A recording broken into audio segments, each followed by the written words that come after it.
Daleks are the masters of girth. Hello, everyone. I apologize for that interruption. That was really rude. Just when I wanted to say hello to the audience, I don't know what that was. Welcome back. You're a cunt. The C word for like a minute in, Andy. Jeez. Oh, sorry. There could be kiddies watching. I mean, listening. There's not. Believe me, There I put a shouldn't warning be. on. There I put a shouldn't warning on be. everyone now.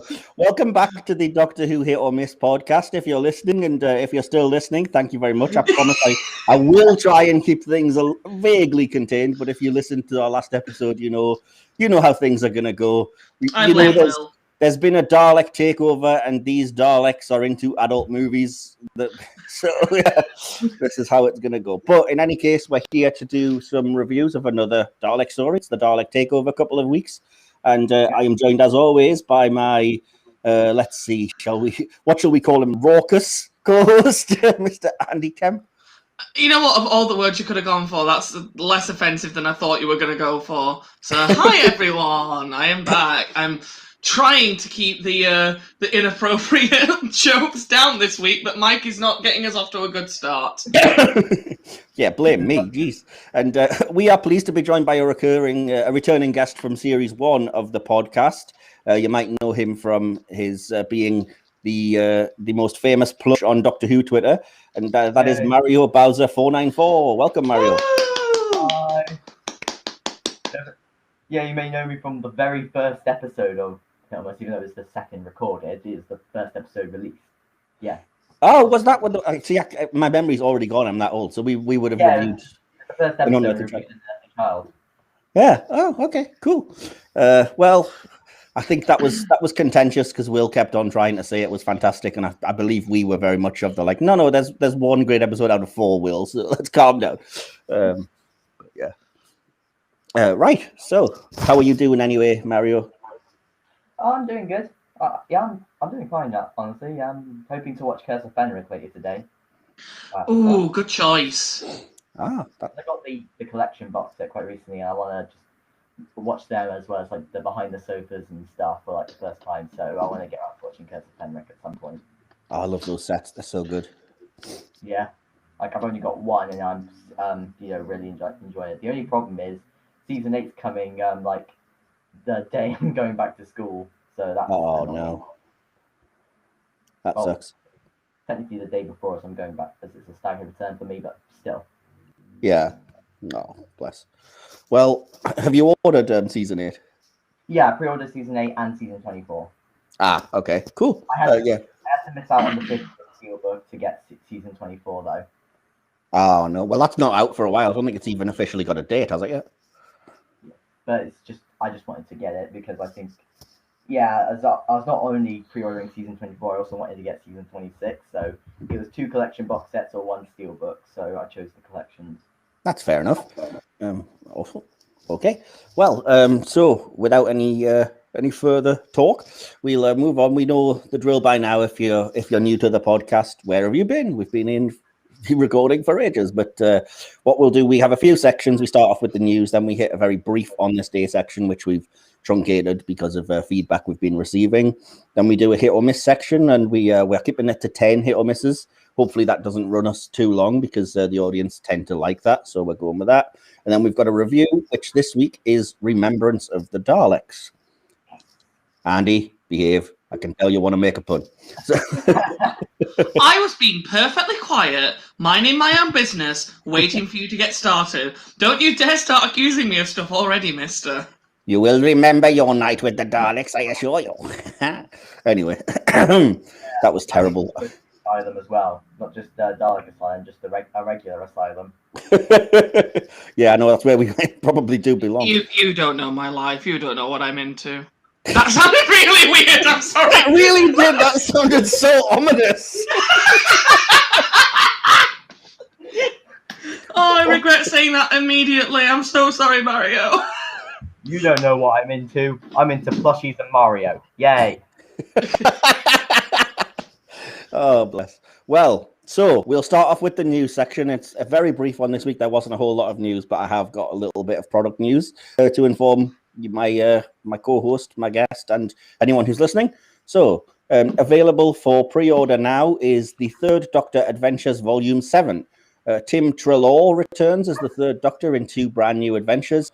Alongside him are Sadie Miller, the daughter of Elizabeth Sladen, as Sarah Jane Smith, and Daisy Ashford, the daughter of Caroline John, as Liz Shaw.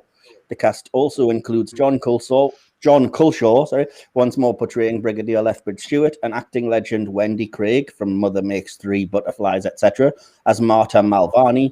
The 2 adventures will be the Unzal Incursion by Mark Wright and The Gulf by Tim Foley. The set will contain 4 hours of material and cost $19.99 digitally or £24.99 for a 4-disc set on CD. The set will be released in May of this year and can be pre-ordered now at bigfinish.com. So, any thoughts on that? For starters, I had no idea there were even third Doctor adventures to begin with, let alone 7. I know, right? I knew about the first Doctor adventures and the fourth Doctor adventures, and obviously the other classic Doctors like I've always doing main range stuff. But I didn't know there was a third Doctor. So, are there second Doctor adventures by any chance, like the proper ones besides Companion Chronicles? Because if so, I need to pick them up. You know, I don't know, but I can certainly have a look for you. Just bear with me 1 second. I love the fact that they're keeping the acting in the family for the actors who've passed on as well. I think that's really nice. I was just going to say that. We've mentioned that before, but it really is a very nice touch. Yeah, like in Return of the Cybermen. I know about that. Yeah, we mentioned that in the previous one. But yeah. Well, I need to get my dad to listen to it, seeing as he watched Revenge of the Cybermen when it first broadcast. Oh, poor guy. He also watched Genesis of the Daleks. So. Oh, well, that's true. Fair enough. He said he remembered watching Planet of the Spies and seeing the regeneration was just hooked. So he remembered watching Robot and then especially Genesis of the Daleks because that's his favorite story for nostalgia sake and also because it's a bloody good story. So yeah, fair enough. Oh, what was I going to say? Oh yeah, I did just look for you by the way, and apparently no, there aren't any second Doctor adventures. Weirdly, no series of it. Anyway, there's a few. What comes up is just all the Companion Chronicles and like individual stories. I actually got one of the Companion Chronicles because it was locked download, so I'm gonna get around to listening to that at some point. Oh, I've got a ton of those that I've saved and just never got around to listening, and stuff that I've paid for, and all kinds of discount stuff that I've got that I just saved up waiting. I haven't even finished the Time Lord Victorious audios. I've got one of those to listen to. Yeah, it was the Story of Extinction by Ian Atkins. That was the one. Oh, which is the companion on that one? The Doctor, Jamie, and Victoria. Oh, okay. Is that actual Deborah Watling? It was released June 2016, so I think it may be. Oh, she died 2017, right? I don't know. I'm just trying to think. That sounds plausible. So yeah, probably. I doubt very much it would be anybody else. Although sometimes I know you get the narrated one, so it might be just Fraser Hines doing all the voices or something. Oh, well, still, this person listening to Fraser Hines. Yeah, completely. I know he does a lot of the, when there's missing episodes, but they have the audio and he does the Lincoln narration. So. Yeah, it's like it tends to be like the person linked to it, and most of the Troughton ones Fraser Hines does because he's in most of the Troughton stories. Exactly. Yeah. Sometimes Annika Wells does it instead, but yeah, it's mostly Fraser Hines. Cool. Yeah, me and Will recently paid. I think it was on sale, so it was only about £7 or £8 for the Daleks master plan, which is like 4 and a bit hours on audio because it doesn't technically exist. And you watch the surviving parts from Lost in Time or something. Yeah, we have. Well, I have the Lost in Time. I'm not sure if he does, but it was just the fact that I found it on Google sort of books, but under audiobooks, and it was so cheap for that price for what you actually get, such value for money that I was like, I can't turn that down. So I prefer the loose cannon reconstructions to audio. I know they're technically like in a weird legal grey area, but I don't care. I prefer the recons to the audio only.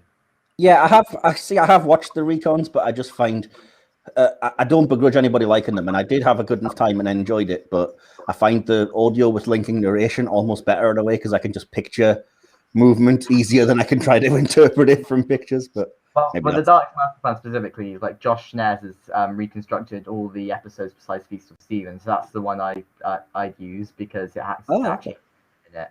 I haven't seen that, but awesome, cool. I'll basically cardboard cuts of characters moving across the screen. Oh, that's cool, awesome. I know that the one of the universities, I can't remember what it was now, Lancashire or something, did an actual full reconstruction of Mission to the Unknown, which is fantastic. The Ukraine one, and I'm currently working on my Feast of Stephen recreation. Awesome. Oh man, that's going to be great. We'll gradually just have different people make each episode until we end up with all of the 14 parts. It's like I'm recreating it with my plushies, and I'm about halfway through. Like I've done all the policeman stuff, and I've just got to do all the film stuff, which will take ages because there's so many characters and sets and stuff. So yeah, I'm not looking forward to that. But so far, it's quite accurate to the loose camera one. But I did try to do my own spin on it because no telesnaps exist. There's just a few off-air photos. So yeah, exactly. Yeah, I did watch a recon, but you're right. There's not very much of that. So cool. Well, keep us posted, and we'll when that's available to watch, we'll post to the Hit or Miss podcast Twitter page, likely. So it's good. So we'll move in. Do you have any more thoughts, either of you, on the Third Doctor Adventures news? Oh yeah, I forgot about that. Well, I need to, maybe I should get into listening to Third Doctor Adventures because 3 is actually my second favorite classic Doctor behind 2, so I should probably get listening to it. Fair enough. I love the Third Doctor. Yeah. Have either of you already heard Tim Trelaw voicing the Third Doctor? No. He's really good. I would recommend. I haven't either. The only impersonator for Big Finish I've heard is the meme of Nick Briggs as the Ninth Doctor. Hello, I'm the Doctor. Hey, what's going on down here? Oh, bless you. I think we discussed it. I can't remember which episode it was. It was at some point in this series. We discussed, I'm sure John Culshaw does a Third Doctor impression, but you were saying it's not as good as his Tom Baker impression. It's not, and Tim Trelaw's a much better sort of, because I think he's always been Big Finish's go-to, because obviously John Pertwee, I don't think he was around when Big Finish started, so Tim Trelaw was the go-to guy for the Third Doctor. But Culshaw, as I said, even in those audio adventures, is voicing the Brigadier, and it's surprisingly decent, his Brigadier impression. So yeah, I'm pretty sure Big Finish that Doctor Who started in 99 and we died in 97 or something. That's what I thought. I thought he had just kind of he just missed the window there. But anyway, yeah. So, no, that's something to look forward to. I don't think the price is hugely unreasonable for 4 hours, sort of 20, 25 quid. But if you're into that kind of thing, enjoy. Like I said, it's nice and respectful that the daughters of the 2 companions are playing their mums' roles. So that's always nice to see. Yeah. So, awesome. So maybe for a season 11 collection or something, they get Liz Sladen's daughter, or maybe the actor who played the Attic Gang in Sarah Jane Adventures. They could be on Behind the Sofa or something. They already did that on series 12. Sadie Miller is on one of the Behind the Sofas with Tom Baker watching the episodes. Well, I didn't have season 12.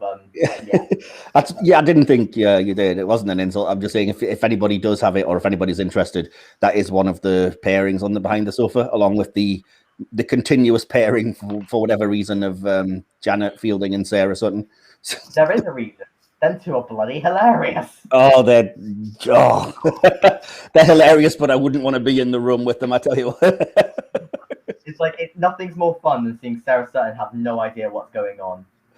Janet Fielding's the best for that, believe me. When she's watching season 12 in particular, it's great. It's brilliant because it's meant to be confusing and it's what's going on? Is that it? That's them for not watching the extended version. Exactly. Oh well. So that's the news. As I say, there's only really one story, so we'll move to what's the very brief on this day section, and we'll get your thoughts about all these things. As I said, what I'm doing now is just tends to be any sort of notable real world things or in-universe events. I'm not doing sort of births, deaths, production, anything like that, because it just got tedious and nobody really wanted it when we polled people on the Twitter page. On this day, so this episode will be airing on the 7th of March. So in the real world, on the 7th of March 2005, Christopher Eccleston filmed his final scene as the Ninth Doctor. So, speaking of your impression, Mario. I think the real Eccleston's a lot better.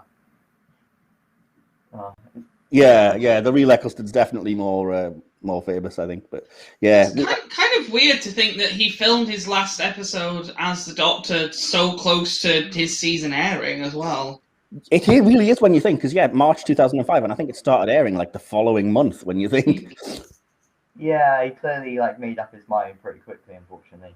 Yeah, I think that's how the news leaked pretty much, because they didn't necessarily want it to leak, but it was leaked after like one episode that he wasn't sticking around, because obviously if he'd filmed his last scenes in March, chances are Tennant was already in for the regeneration before then or around then. So I mean, like Tennant is my favorite Doctor, so I'm glad we got 3 seasons with him. But at the same time, Eccleston did. I feel like he did deserve another season, but it was his choice to leave. So whatever. yeah, we also have the audios coming up soon, so you never know, they might be fantastic. I need to get around to them eventually. Yeah, but they're not out yet, but we'll see how they go down first and see what the price is like. So anyway, in this section we have 10 different things. The first one, this is probably going to blindside you a little bit, Mario, but Andy, you know what's coming because we already discussed it last week. And the first one is the episode "The Web Planet," which I stuck to my promise and I watched it this week. Woo! So I could give my thoughts.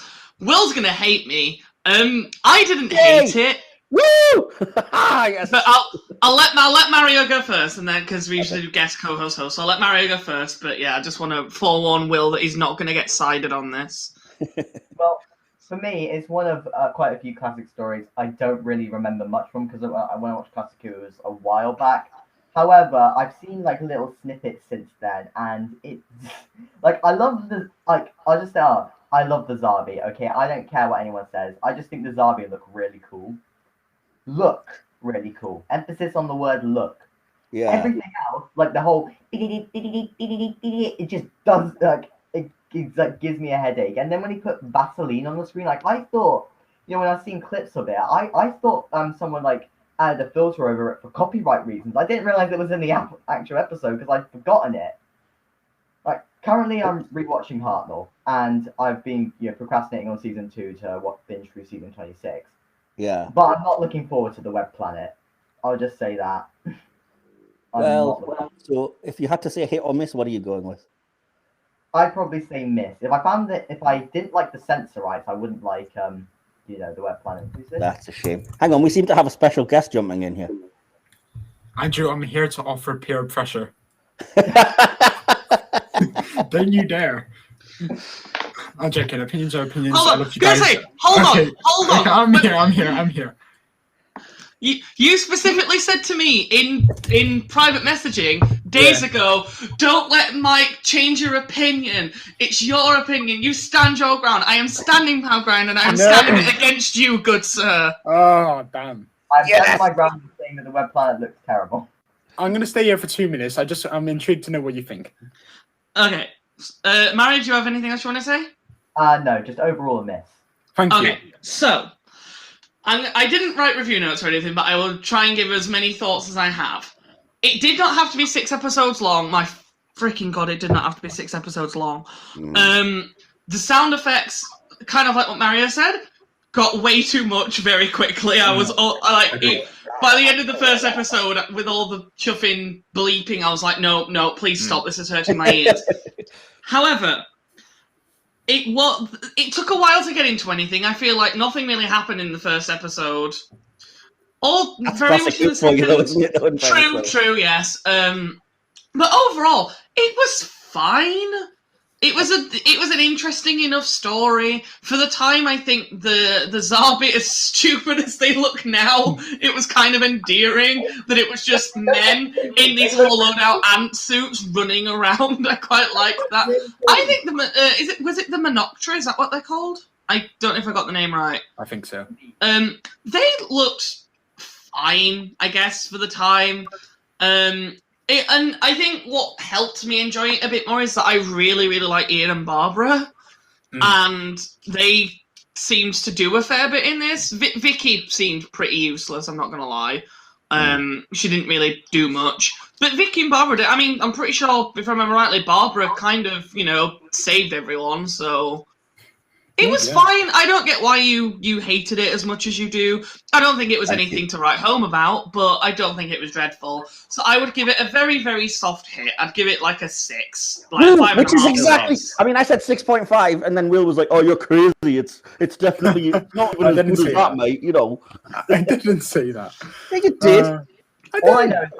All I know is I didn't like the censor rights, so I feel like I won't like the Web Planet. And it's mostly for the man, the censor rights is good. No, it's not. It's good. Anyway, No. bye. Different fight. Have some Catch you good later, fun. Will. Keep us Bye. posted if there's See any you. tech Bye. issues. Bye for now. Ow, I just killed myself. Bye. Fuck. Bye. What was that? I missed it at the end. Stop laughing. Such a clumsy little bugger. What did he say? All I heard was, "Ow, I just hit myself," and then just left.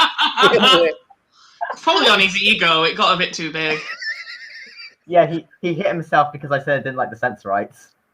Yeah, he was feeling attacked on all sides because Andy didn't mind the web planet and you hate the Sensorites. So he was like, "I'm not having this today." Yeah. I'm just gonna leave. Honestly, it wasn't that bad. It was fine. It wasn't. I've tried pointing that out to him, and I was like, "Look, I'm not going to stand here and say it's a fantastic 10 out of 10, greatest story ever. But like 6.5, I think, is a fair score, for the story and whatnot." I give it a 5.5, 6. It was enjoyable enough. I don't know if I messaged this to you, Mike, but I did have to watch it in 2 sessions because after the first 3, I was like, okay, I need to give my brain a moment. And I was meant to be doing stuff on the Wednesday evening, so I was like, I'm gonna go do this. And then I picked it up on yesterday. I finished watching it. It was fine. It was fine. The first Doctor was, it was fine in it. I always found the first Doctor to be a little bit too harsh, almost for me, a little bit. Like I know Capaldi kind of started like that, but he progressed as his tenure went on. Okay. Whereas, So anyway, it's a soft hit. Yeah, well, 6-parters I think are always designed. You said you watch the Sensorites in the same way, Mario. Yeah. Yeah, I had to watch over 2 things. Like I was saying, like at the start, I'm here like with the first part. The first part's good. Like I don't hate the Sensorites. There's some good moments. The first part is actually really good, and I was enjoying it. And I was like, am I actually going to prefer the Sensorites to the Aztecs? And then from the second part onwards, it just went down, and the Aztecs is better, even though I still find it overrated. How dare you? Oh well, yeah. There's nothing as good in the rest of all of the 6 parts of the Sensorites as the comedy Sensorite who just floats up to the window in space in that first episode, which you cannot take seriously. That's just comedy gold. But yeah, just to finish us off then in terms of the hit or miss section. So that's 1 miss, 1 hit for the web planet, and I will say, oh, hang on. That is still a hit, Will. There we go. Even the Daleks agree that is still a hit, Will. So there we go. Yeah. So we'll move to number 2 on the hit or miss section. This is a bit of an unusual one, but bear with. Number 2 is color animation. So what I mean by that is the animated reconstructions, but in color. So we'll go to the guest first and say, Mario, hit or miss? I'd say a very strong hit. I think it's just a nice, fun way to watch a story you may have saw before on Regal. Like, whilst I personally prefer watching it in black and white as it's more authentic, I don't mind the color animation. Besides for Power 2016, that's the only one which I give a definite miss. That one's terrible, but because it was made in black and white first, and they just had to slap color on top of it. Whilst from then on it was color first, and then they made it into black and white. But yeah, I watched Macra, Faceless, and Fury with my parents first, and we watched the color version, and then I'm gonna watch the black and white version later. But I still think it was really good, and it kind of helped with the world building. And it's more for the color thing. It's more for the casual fan. If you just want to sit back and watch this missing episode, but don't really care about authenticity, then you got all the episodes animated, including surviving ones with the color animation. It's just a nice alternative. So I don't have a problem with it at all.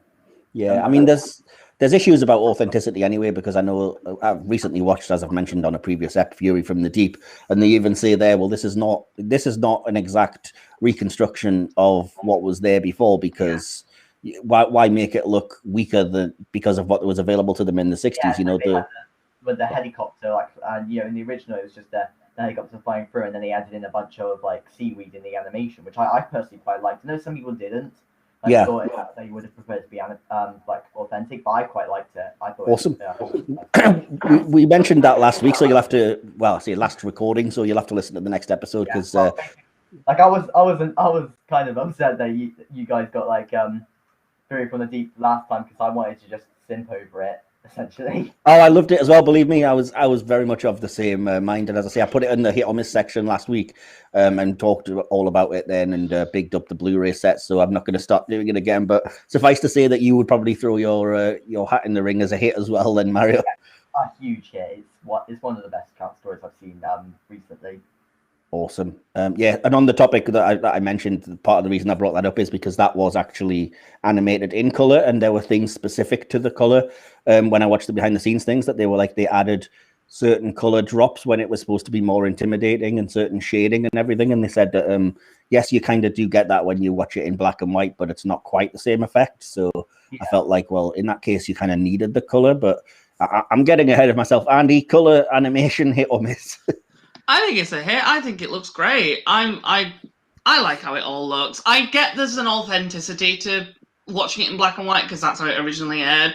Yeah. But just for me personally, I prefer it in color. I just think it's nicer to look at.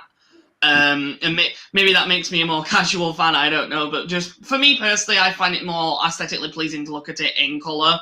So yeah, and I think they did it really well. I think it's still, I think it's accurate to how it would have looked if they'd originally made it in color. So yeah, I think it's a hit. I think they look great. Awesome. Okay, and I will just also say, if you bear with me. Fantastic. There we go. Ninth Doctor cameo. Yeah, I think the same. I'm more or less on the exact same page as Mario. The power of the Daleks, because it wasn't filmed to be in color, and because the initial version they've already said was kind of rushed and not particularly well animated anyway. So I wouldn't necessarily recommend the color animation of that, even though I know that's the only one you can get on BritBox if that's how you're watching it. But the Steelbook. I have the Power of Steelbook, so that's they're like I remember watching it with my parents, and they just saw color animation, and we thought, oh, that's interesting. Watched it. I think we were all disappointed in the color. Yeah, for sure. And I got the special edition animation, which it's on Blu-ray and it's fantastic, but unfortunately it doesn't include the color vision because you had to fork out for Steelbook to get that. But I'm not overly fussed if it doesn't look that great anyway. But yeah, certainly in the case of, as I say, I'm the same as you. I watched Macra, Faceless Ones, Fury from the Deep, all in color, and thought they were brilliant. And like I said, the fact that on the Fury from the Deep, they already mentioned, yeah, we make the sets look bigger and things like that, because why wouldn't you? By the same token, why wouldn't you watch it in color if it's available to you? You know, so. Yeah, I mean, I actually watched Faceless Ones last week, so no way. I watched it last week. If it's not a hit or miss, I can give my rating for it. If you like it, by all means, yeah. Basically, I gave it a 9. I really enjoyed it. My only gripe was Ben and Polly's exit. Like, I know there was something about the contract ending halfway through. That doesn't excuse it for being bad. Yeah, it's when you know, because I love the Faceless Ones as well, and when I first watched it, the story kind of sucked me in enough that I didn't notice.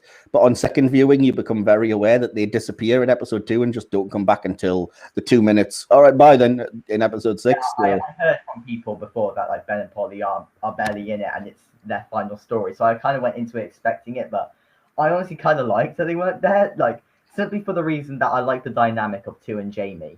Like, I wish there were just more episodes with just them 2. Yeah, I also think Samantha Briggs, I think she works really well with Jamie, and she's a great actress and character as well. So I loved her, like how she kind of had like a little romance with Jamie. Like, yeah, I loved that. It's like I ship that 2 more than Jamie and Victoria. Oh, completely. And then many decades later, of course, she somehow became Queen Victoria. So there you go. Weird coincidences of Doctor Who casting, but out of curiosity, when you watched it, the Faceless Ones, Mario, did you watch the entire animation, or did you watch the 2 surviving episodes and the rest animated? Like I said, I watched it with my parents, so we decided to make it like an easier viewing because we were going to watch it in color animation. We decided to watch it all animated, but if I were to rewatch it on my own, I'd watch it black and white with the surviving episodes. Yeah, fair enough. I watched the recon before it was announced that they were animating the whole thing again. So I'd watched the Telesnap recon with the 2 surviving episodes already. So when I got the Blu-ray, I decided to watch the whole thing animated because I hadn't seen it already. But if I was going back to watch it now, I would do the same as you. I would probably watch the 2 surviving episodes because they're there, and then the rest animated. So anyway, fun fact about the Faces. When I was watching it with my parents, at the very end, you know how it leads on has a cliffhanger which leads into Evil to Die. It's like, what's happening? Like, where's the TARDIS? Oh god, it's been stolen. and then it's the ending. My mum was really confused, like, wait, is that it? Is it just end on there? And I had to break the news to her. Yeah, it continues in Evil of the Daleks, which still hasn't been animated, and she was quite disappointed that There's a few cliffhangers like that where you're like, oh, that's frustrating. Yeah, it's not a complete story because it just leads on. But anyway, if anybody's curious, Will has just written in the chat that he gives the Faceless Ones 8 out of 10.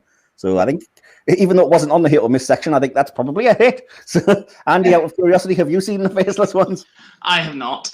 Okay. And number 3 is the director Graham Harper. So Mario, Graham Harper hit. Give me a second. I need to see which stories he's done. So I'm just gonna. Off the top of my head, I'm pretty sure he did Revelation of the Daleks, and I know he did, among others in the new series, he definitely did Rise of the Cybermen and the Age of Steel. Okay, I've seen some of his things. A definite hit. He did Waters of Mars, Caves of Androzani, Revelation. Yeah, definite hit. He's like that shot in Waters of Mars when it's like looking up and he's just like the time of Victoria shot. They are perfect. Yes. Like, yes. So Absolutely. yeah, massive. I didn't even realize he did Waters of Mars, but yeah, that episode is visual art. So yeah, wow. I googled it and it said, well, it put it under movies, but still, it had Caves of Androzani, time. He did Time Crash as well. Oh, cool. Fair enough. Yeah. I suppose that makes sense if he's directed a 5th Doctor serial and a 10th Doctor one to get him to do he's done Caves of Androzani, Waters of Mars, get the 2 Doctors, Time Crash. Awesome. Did out of curiosity, am I right that he did direct a Revelation of the Daleks for Colin Baker? Okay, so I've got his full credit list here for directing, I believe. He did Warriors Gate, Caves of Androzani, Revelation of the Daleks, Rise of Cybermen and the Age of Steel, Army of Ghosts and Doomsday, 42, Utopia, Last of the Time Lords, although it was only a partial contribution and it was uncredited, Time Crash, Partners in Crime, uncredited partial contribution, Planet of the Ood, Unicorn and the Wasp, Turn Left, Stolen Earth Journeys, and Waters of Mars. And for the Sarah Jane Adventures, he did Whatever Happened to Sarah Jane, The Temptation of Sarah Jane Smith, and Enemy of the Bane. That's one heck of a list. You almost did the Trickster trilogy. Almost. Oh, so close. It's like you just need to do Wedding and then it would have been perfect. Yeah, and he's directed 10th Doctor, so why didn't he do that? Graham, damn it. He also, again, I'm looking on his thing now, he has a trademark directing trick, which is to include a distorted image of a main character, often occurring through some sort of lens. So, like, in Army of Ghosts, I think that's David Tennant's eye through, like, a magnifying glass. In 42, it's Martha in the escape shuttle with her hands pressed against glass. Utopia, you see Professor Yana through some form of lens. Unicorn and the Wasp, you've got Donna's eye in the magnifying glass. Turn Left, you've got Donna in the mirrors. And then Journey's End, you've got Sarah, Mickey, and Jackie looking through like a porthole in one of the Dalek ships. And he did partial credit for he did partially Partners in Crime. Yes. So he probably did the best. The scene with the mine through the window and the door. Like I said, the best scene in the episode. Yes. Well, Andy, sorry, go ahead, Mario. Sorry. But you went through the list, and seeing him do like the series 4 finale. Like if he just did that, he would have been a massive hit. Because series 4 finale is my favorite finale and my 3rd favorite story overall. I don't care. Journey's End is great for me personally. Yeah, I agree with you. But if you're going to look for an episode that I think could challenge that as better, then it's Waters of Mars. So. I feel like the direction was a big part of it. Like the scene at the end where they tow the Earth back home. There's so many reasons why that's my favorite scene in the story, and my favorite scene in Modern Who. It's the music, the direction, the character moments. It's honestly it like wells me up with like happy tears. It's one of the most satisfying conclusions for me. Honestly, I think I've spoken before that I think the series 4 finale is quite overrated, but that's just my personal opinion. Do not blaspheme. Yeah, don't worry, I've muted him. How dare he? How long do you reckon we can go while keeping him on mute? Although I better not, because he'll probably fall asleep knowing him. You're back, Andrew. That's good. Oh, a minute. I was about to type something as well. No, it's cool. No, I don't. It's still great. I'm not saying it's bad at all. It's by no means bad. I think I gave both parts, at least when Phil and I were doing our rewatch and review on Twitter. I think we did. I think I gave it. Are you checking the chat? Because it seems like you've got some support. Well, Yeah, I saw that Will just put, yes, Andrew King. That's Queen to you, darling. well, But definitely better than the Censorites and Asylum of the Daleks. I mean, I'm pretty sure I scored Journey's End on mine and Phil's rewatch. I don't. It might change if we ever review it on here. I don't know. But on my rewatch with Phil, I think I gave Journey's End an 8, and I gave Asylum of the Daleks an 8 last week. So, Oh, interesting.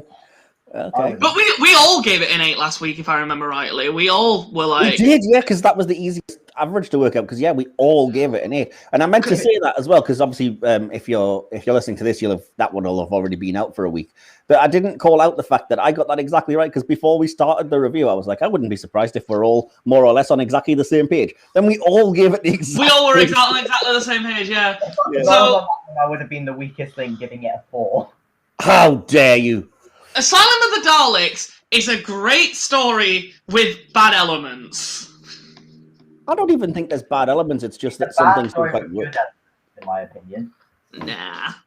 We all really liked it. But on the subject of Graham Harper, definite hit, yeah. Looking at the episodes is worked on, a definite hit. Especially, like Mario said, Waters of Mars, Jesus Christ, that episode. Oh, so good.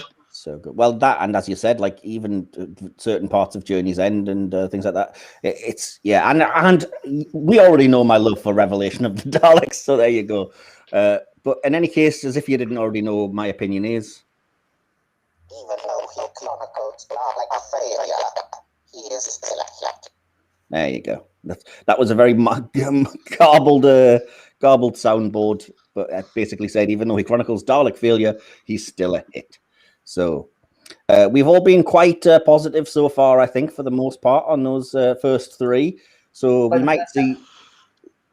we might see that all change now when I get to number 4, and that is the Nightmare in Silver designed Cybermen. Mario, what are your thoughts on that? I'm mixed, honestly. Yeah.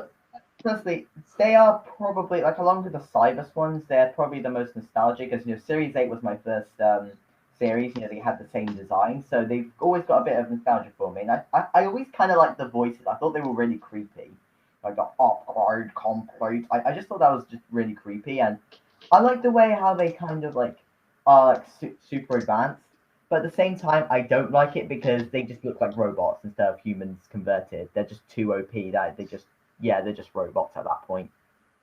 And also the fact that they can convert anything, like use the Cymites to convert the Doctor partially. It's like that's the whole point of the Rise of the Simon cliffhanger. It's like he wasn't compatible, so what gives? Yeah, I've already made my thoughts clear in the previous episode. I hate any kind of sci-fi that does that, where it's like you take cyborgs and you're like, now they are microscopic particles, so there's literally no way you can escape, and that's ridiculous. I hate that story idea. So, I mean, I'm not a fan of Destiny of the Daleks for similar reasons as Nightmare in Silver. They're played like the Daleks and Cybermen are played off as robots, but they're not robots. That's one of my big issues with Revenge as well, is that they basically refer to the Cybermen throughout as robots, and they don't mention, any kind of human element to them, and that's frustrating. But we're not here to criticize that one. That's not on the list. So. Sassy Cybermen. Sorry?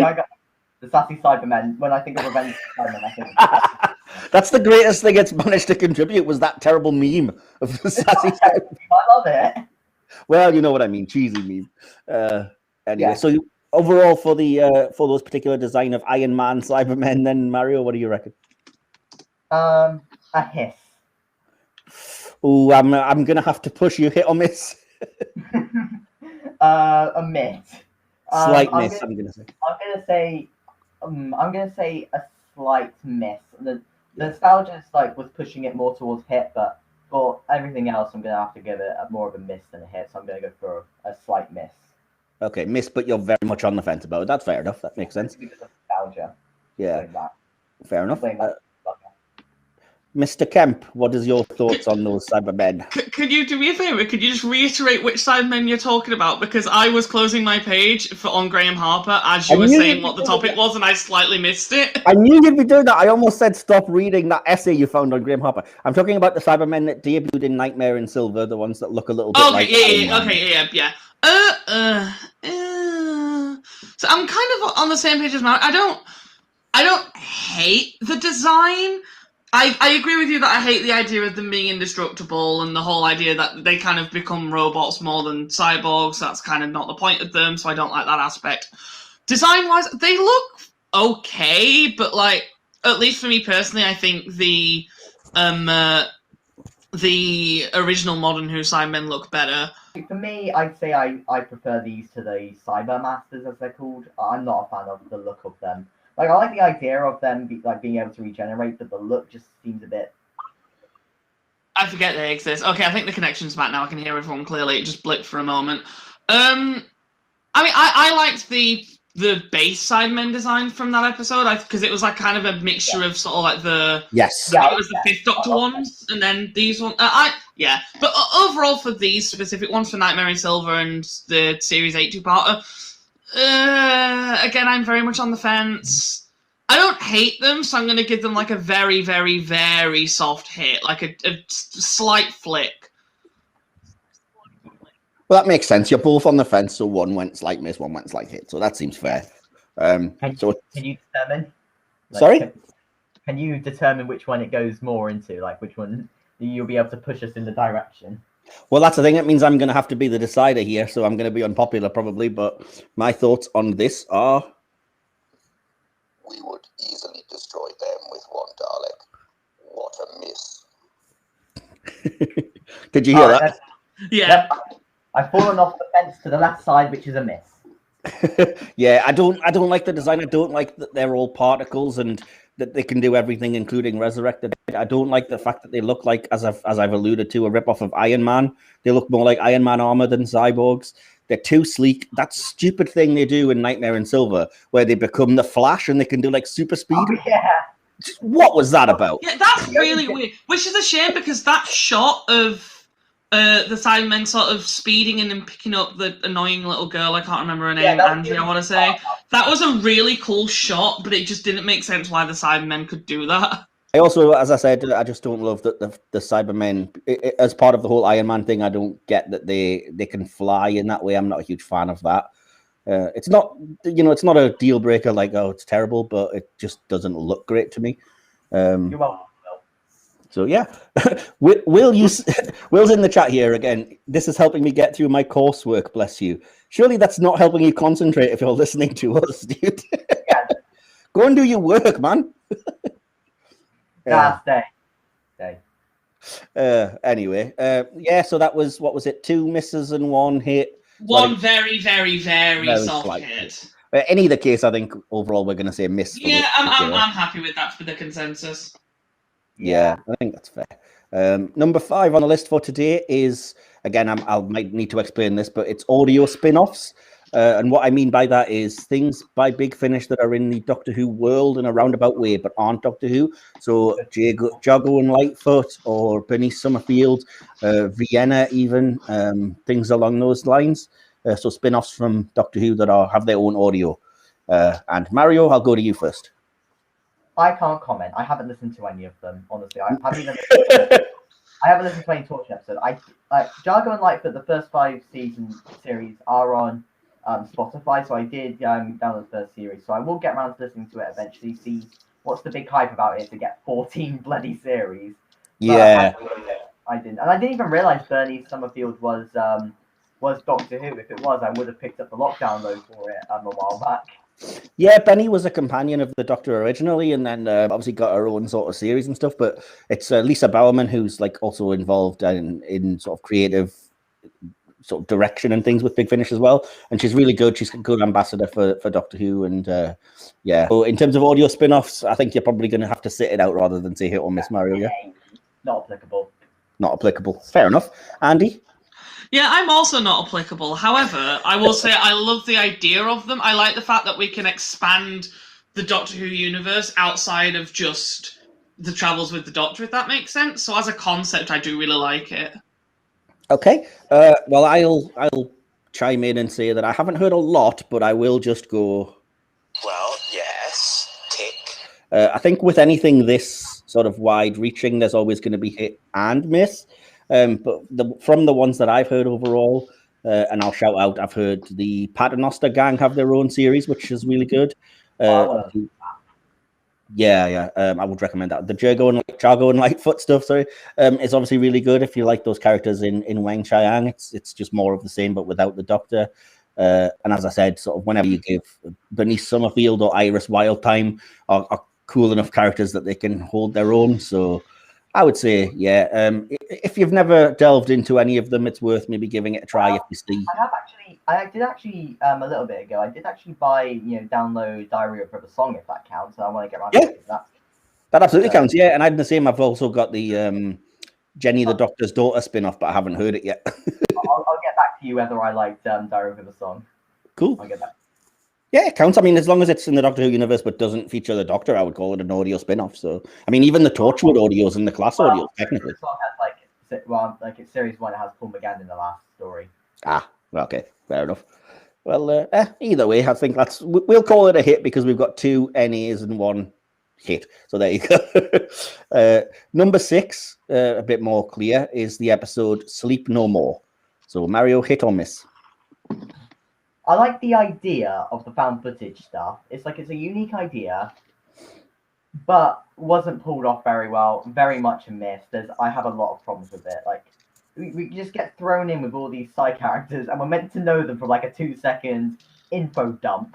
But this looks like a video game, and it's like, what? And there's like, it's creative concept, but I just wish it was for a better story. And the sleep dust just ridiculous. So very strong miss. I give it like a 3 out of 10. Fair enough. That's 1 miss. Andy, Sleep No More. What do you think? This is very convenient because I was thinking about this the other day while I was in the shower. I was like, where would I land if we reviewed Sleep No More? I don't know why I thought of that episode, but okay, so I'm trying to, how do I articulate my thoughts? There's a lot that I like, partially because Rhys Shearsmith is in it, and I love Rhys Shearsmith. He's great. If any of you have watched Inside Number 9, he's great in that, and he also helps write it. The concept I love, the idea of the found footage and the idea, like the whole sleep. I can't remember what it was called. Not Animus. That's Assassin's Creed. The sort of machine that makes you sleep temporarily, and that's all a cool idea. But it started to lose me when the monster it was the sleep in your eye that mutated. I was like, okay, no, I'm not. That's kind of a bit too silly for me. Okay. Originally I thought it was going to go in the direction of like it was this creature who like feeds on dreams almost. And I was like, that would have been more interesting. But no, they went with mutated sleep dust. And then I think the ending doesn't help it because it kind of, we don't even find out what happens. It just kind of ends, and then we were meant to get another part to it, and that never happened. And all that together, it even though there's a lot of elements that I do like the idea of, it all kind of just falls apart at some point. I don't hate it, but I'd also not say it's particularly great. I mean, Will kind of actually hit hit it on the head with that score there. I'd probably give it like a 5, so like a soft miss, roughly. Yeah, I liked what it was trying to do, but overall, it didn't really work. Maybe if it was in the hands of not Mark Gatiss, I don't know. I like Mark Gatiss. Yeah, I like Mark Gatiss, but his Doctor Who scripts are very hit or miss. Yeah, actually, I forgot to bring up the point of how I just hate it whenever there's something which is like an unanswered question, like the Timeless Child I can let slide because it's going to be continued on, like with an arc. But for something which we know isn't really going to be revisited, it just annoys me, like Sleep No More. And I don't know whether it will be revisited or not, but this is the reason why Haunting of Lydia Darty kind of rubs me the wrong way, because they never give an explanation for the ghost, and it just irritates me. It's like, what were they? Give us the flipping explanation, please. I mean, I kind of love that episode, so I can't really say anything. I don't like it as much as most people think it. Solid 7 out of 10, but yeah, I prefer. Okay. That's one we really should review because we've done Ascension and Timeless Children, so we should really get to that next series maybe. But yeah, to clarify what Andy's talking about to the listener, we do have a chat, as I've mentioned, which Will is contributing to every now and then. So when he said, I give it the same as Will and his score, we have it in front of us here, even though you don't, listener. And yes, Will did say Sleep No More, 5 out of 10, soft miss, and spot on with Andrew with his thoughts. So I will just chime in and say that for me, Sleep No More. Well, yes. kick. By that, I mean very soft hit. Initially, when I first saw it, I hated it. I think because it's in a big run of really great episodes, and then it kind of stops the momentum. But when I've watched it back, I've realized it's kind of almost not related to Doctor Who, but its own like self-contained, cool horror story, like found footage movie. And I love the ending. I love that it's open-ended in that way, that it's like you are the victim that's watching it, kind of thing. I love that. I love that. Yeah. I just hate that it never got continued. I want to clarify that. See, I don't think it would be, though. That's the whole point. It would take away from that ending if you, because it almost takes place in its own sort of its own world, where it's as part of the ongoing narrative, I guess. Yes, kind of miss, but as its own thing, I don't want to see it continued because it's, it's kind of like, well, no, whoever watched that, which was me, I guess, or the fictional version of me, is dead. So why would I want to continue the story? When I first watched it, like the reason I didn't like it was something stupid. It's because the title sequence wasn't in it. That's why I didn't like it when I first watched it. Oh yeah, but that's fair. I was like 7 or 8 when I first watched it, so I think you can let it slide. I guess that's fair enough, but I think that's also related to the fact that again, it's in its own world and it's supposed to be security footage that you, as a character in the story, are watching. So why would it have a title sequence? You could consider it to be not canon, and then nothing would change. Yeah, which is perhaps a fair way to look at it, because then it might also get a fairer kind of shake as like its own thing if it's not supposed to be part of like a series or anything. But in any case, I feel like Sleep No More would have fit better in Series 8 than Series 9, just because Series 9 was a lot of like multi-part stories. It's the only single-part episode in Series 9, because I don't know how you guys class Face the Raven, but I class Face the Raven to Hellbent as a 3-parter. Especially because Face the Raven has to be continued at the end, so I just feel like it's part of a 3-parter. So having this one standalone story in the middle of all these multi-part stories, and it be such an, especially if I see, like, even compared to Season 9, which was quite, or Series 9, which was quite an experimental series, having such a different, just single-part episode dropped in the middle, I don't think helps it. Yeah, I agree. It's where it's placed as well, because it's, yeah. For me personally, I consider Face the Raven, Heaven Sent, and Hellbent to be 3 different. Like I always separate them 3 stories out because they're very like different in setting and characters and stuff. And to be honest, I don't like having Heaven Sent and Hellbent as a 2-parter, because then I have absolutely no idea what to rate it, because I give Heaven Sent a 10 and Hellbent a 3. So it's just, Oh, see, I'm in the weird. I don't mind saying this at the moment because I don't know if we have any plans on reviewing it at any point. I'm in the very minority, like very weird minority camp of absolutely loving Hellbent. So, I don't mind it, but yeah, I've never really come down on one way or the other when it comes to what I would class those 3 in Series 9 as, because I can definitely see arguments for both, and I personally don't know where I come down on. So yeah. Anyway, I see what you mean about it being in Series 8, and I agree with you, because Series 8 has a bunch of bad stories. So stick another one in, and boom, it fits. Fair I'm enough. not a fan of Series 8. Okay, like it has some good moments, but overall, it's a pretty poor season. I'd say I ain't getting it on Steelbook. I mean, I skipped out on Series 7 on Steelbook, so I'm going to skip out on Series 8 as well. Fair enough. Yeah, so I'd say that's 2/3 misses and 1 very soft hit for Sleep No More. So I think we can declare that a miss. Number 7 on the hit or miss section is the character of Rory Williams. So Mario, would you call Rory a hit or a miss? Massive hit. I actually prefer him to Mickey. To Mickey, did you say? Yeah. Okay, cool. That's all I'm good. That's fair enough. That's not much else to say then. Andy, what do you think? What do you think I'm going to say? Well, I think you're going to say that he's a hit, probably. Come on, you know me. Massive hit. 11 Amy Rory, my favourite TARDIS team of all time. I adore Rory so much. Yeah, absolute massive. I couldn't give Rory a bigger hit. He's phenomenal. I love him so much, and yeah. Let's not go there. What was that, Mario? I was saying, I'm just thinking, talking about Rory, it's like, yours is bigger than mine. Let's not go there. I will jump in then and say that for Rory, Fantastic. I'm going to say hit as well. I think Arthur Darvill's a great actor. I think occasionally he was written a little bit like, I can definitely see an argument for people that would say he was written as a bit of a cook, maybe. But that's the writing, not the acting or the character. And the character is all about devotion and love and brilliance. And so, absolutely, I would go hit as well. So that's 3 hits. Strong hits. Like, What was that? I take a weeping angel for him, as in, like, I get sent back in time for a week with my weeping angel for him. I'm glad you clarified because We are not. I would take a weeping angel. Don't look at them; they'll stop. Andy, don't start adding to your range of Doctor Who monster porn. I'm just nervous about because I know what's coming up next. So we've said strong hit for Rory. So number 8 is the episode Marco Polo. Hit.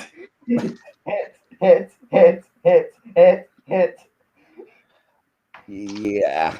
Okay. Anything you want to add to that, Mario? You did that just for me, didn't you? Yep.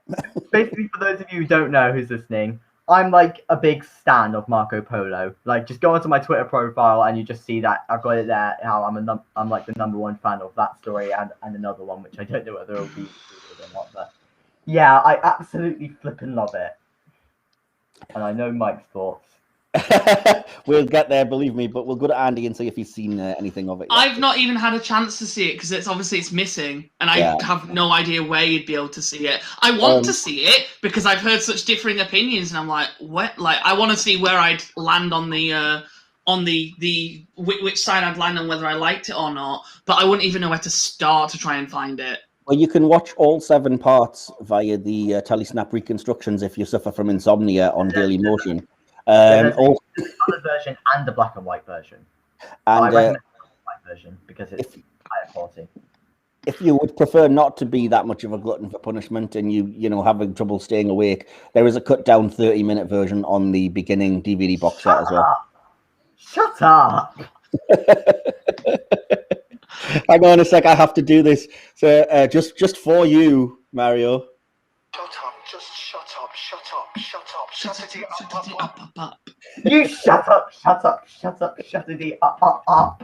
That was for you. I was pretending that you were the 12th Doctor because you kept on saying shut up.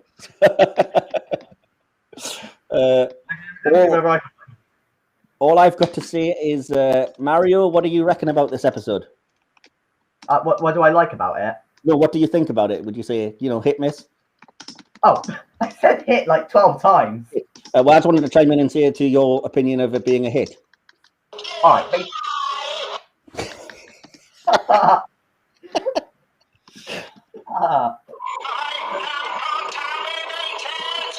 That's how I felt after watching this. It was boring. I am penetrated. Sorry. All right. Here's my response then.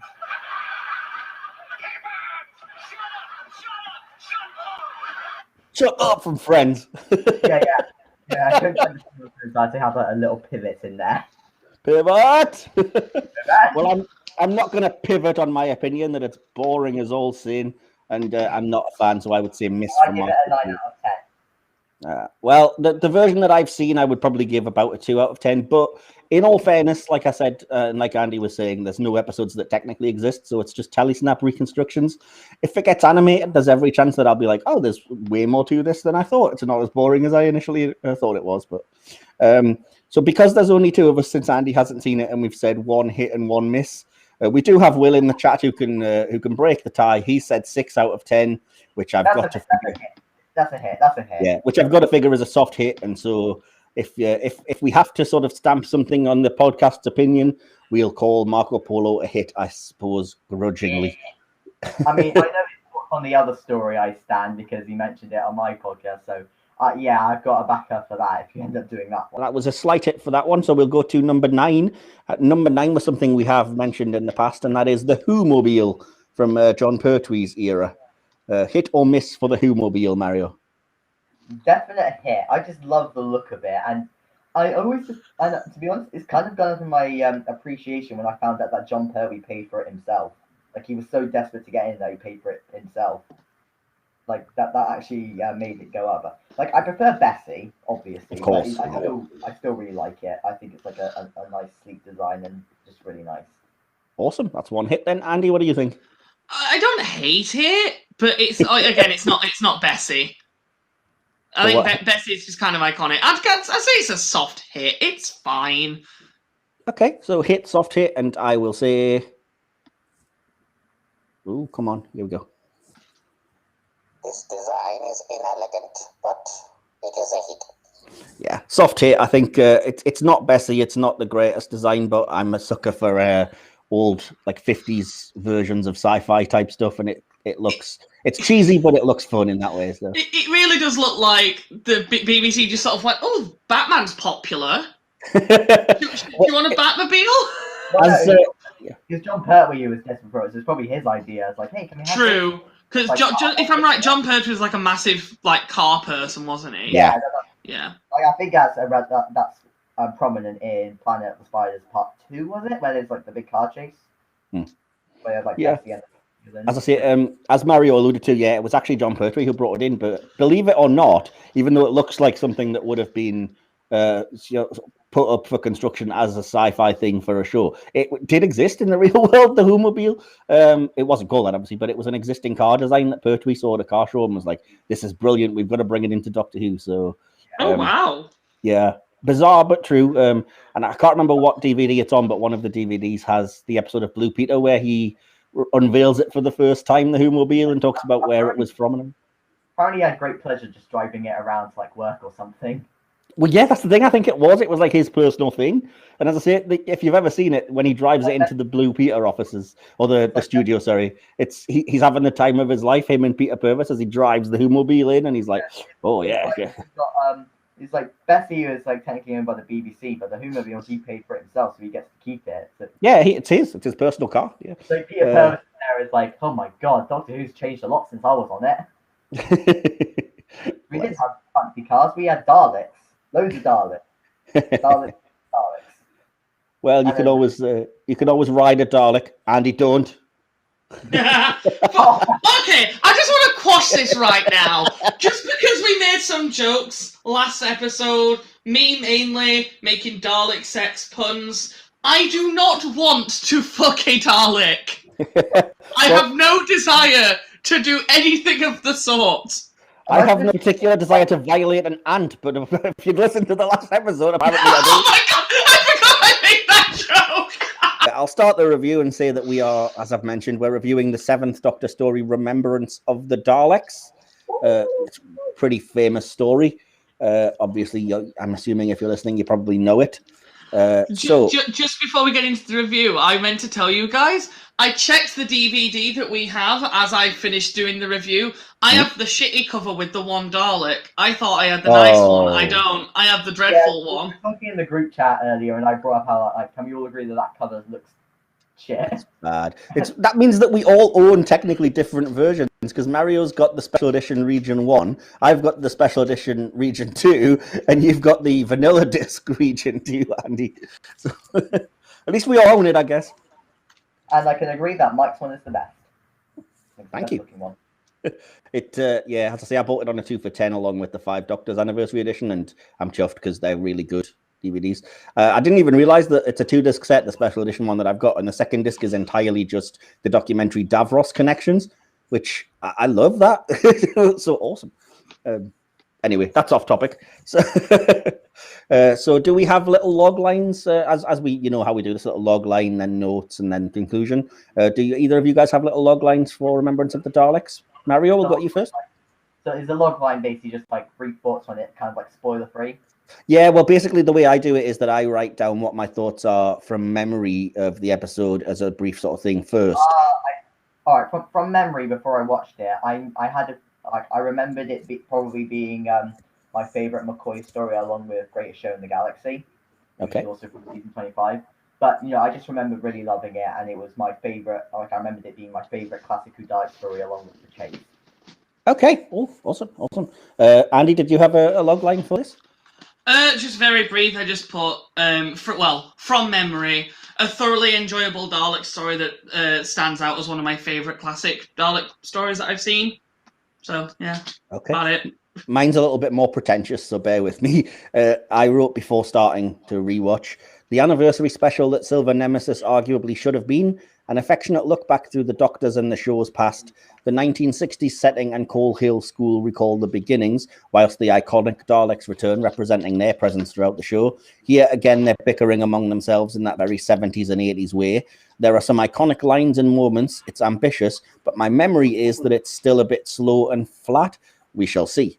So there we go. So we'll just start knocking out our notes. Do you guys are you guys comfortable if I take the lead on this? Or Yeah, go ahead. How did you do your notes? Because I did it where it's like did notes for part 1, then for part 2, then for part 3, then for part 4. there's no set pattern, but that's exactly what I've done.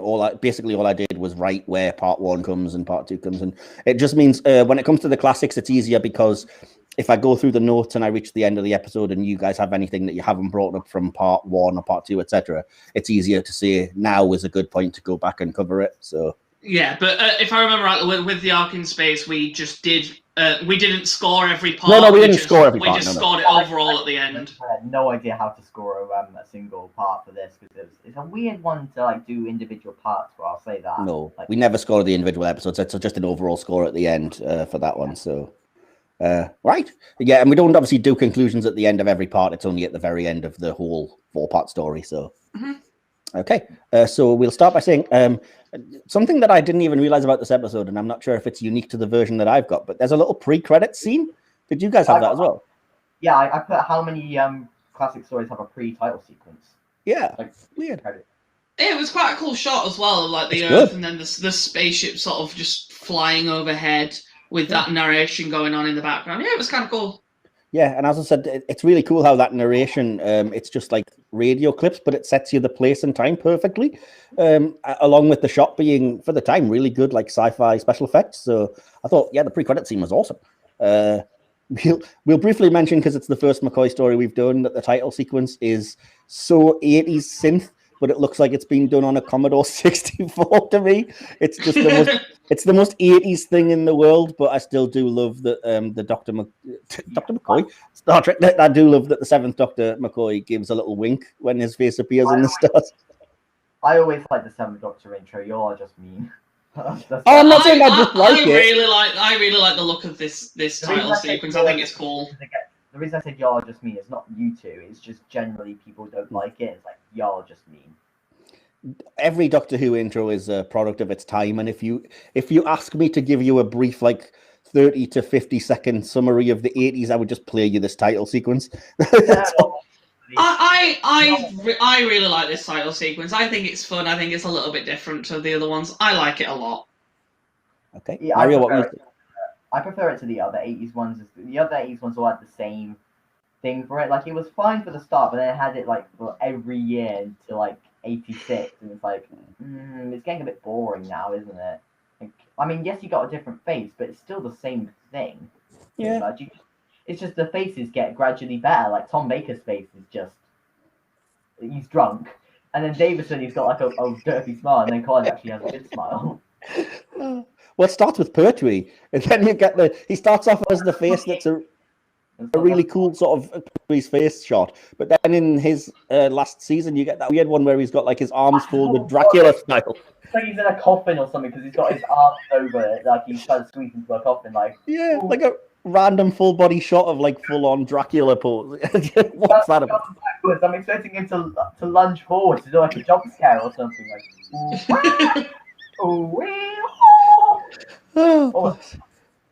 Speaking of things that are dated, we then go to Coal Hill School to set the setting for Remembrance, and we are introduced to the 7th Doctor and Ace with that bloody boombox. Talk about dating where your episodes are from. I kind of love that. I kind of love that. It's silly, but I do kind of love it. But I immediately love 7 and Ace. I love their chemistry. I love their dynamic. I just found it weird how so the Doctor knew they were going to the 1960s and he didn't bother to tell Ace that. Yeah, that's a fair point. I'll make that point later. Yeah. Yeah, it's just a bit weird, but. I'm sure I'll bring that up when I come to them in the notes. But yeah, it's terrible. I should probably mention this now. This review is going to be heavily like based around nostalgia for me because this was one of the first classic stories I watched and my first McCoy story. So there was definitely a lot of nostalgia for it.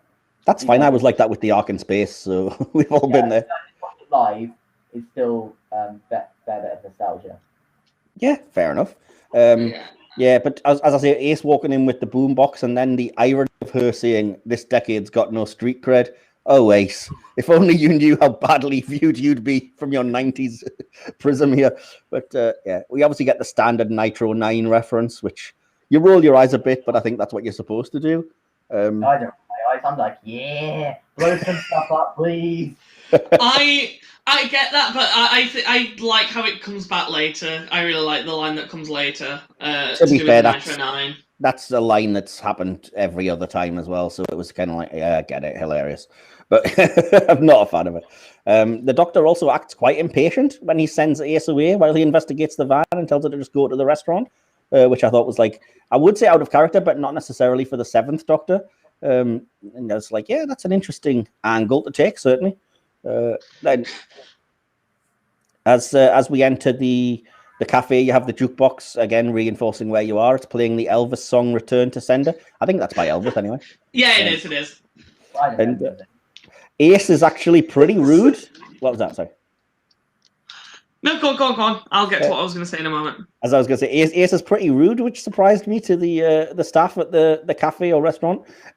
And her order is ludicrous: 4 bacon sandwiches. Like, she's the only one there. Are they all for her? I imagine she was going to take some to the Doctor. Honestly, I was, for some reason, I don't know why, but when she was like giving her order, I was expecting her to do a Blues Brothers reference. 4 fried chickens and a Coke. That would have been the I put a couple of notes I have here. One, I think it's Ace that says, "I'm hungry" at the Doctor. And for some reason, the way she said it, I was like, oh no, not the wire. No. And then for the part when she walks into this is a fun note. I like this one. When she walks into the cafe and like she's trying to get when she's trying to get his attention, and then I think Mike's his name, isn't he? Who we find out later. I think he's called Mike. Walks behind her and instructs her how to do what she's meant to do. My initial note is, "Oh, hello, handsome man," because I've forgotten a lot of the plot of this, and then I added next to it, "Okay, never mind." Yeah, how do you think I feel? The one character called Mike in Doctor Who is a freaking Nazi. Oh, well, at least you got Monsters Inc. You know, with Mike there, he's a nice guy. Oh yeah, because there's nothing sexier to a woman than a green blob with one eye. Jeez. You mean you're not a green blob with one eye? Only on weekend. Only on weekend. Anyway, we then get introduced for the first time to the ominous. Sorry. Something I was going to say. You know, you saying how Ace was hungry. So you saying you were thinking of The Wire. I was thinking of Survival. You know, when Ace was like kind of just turning into a cheater person. Like I was thinking about just Ace saying she's hungry. That's what I was thinking instead of The Wire. So it's like different viewpoints, I guess. Yeah, fair enough. Cool. But yeah, we get introduced to the ominous little girl, and she's doing the kind of Freddy Krueger rhyme as she plays hopscotch. I brought up this. It's just like, imagine just having a random bloke with an umbrella come into the school playground and lick weird patches on the ground. Let's not go there. That's literally what he did. It's a random bloke went into the school playground and just licked the patches on the ground. Look, security was a bit more lax in the 80s when it came to schools, okay? I mentioned this later on, but what the little girl's singing, it just reminds me of the TikTok Goes the Clock rhyme from Series 6. See, and as I said before, it reminds me of the Freddy Krueger rhyme, sort of 1, 2, Freddy's coming for you. For me, it reminds me of Human Nature, because I think it was the same song which played for Daughter of Mine, you know, when she was like getting kidnapped. Oh, okay. Like I remember when I watched all of the shows, like I remember the song played for the girl in Remembrance of the Daleks, and I swear it's the same song in Human Nature for Daughter of Mine. It has to be the same song. It's the exact same melody. I don't think so. I think I would say the one in Remembrance is way more on the nose.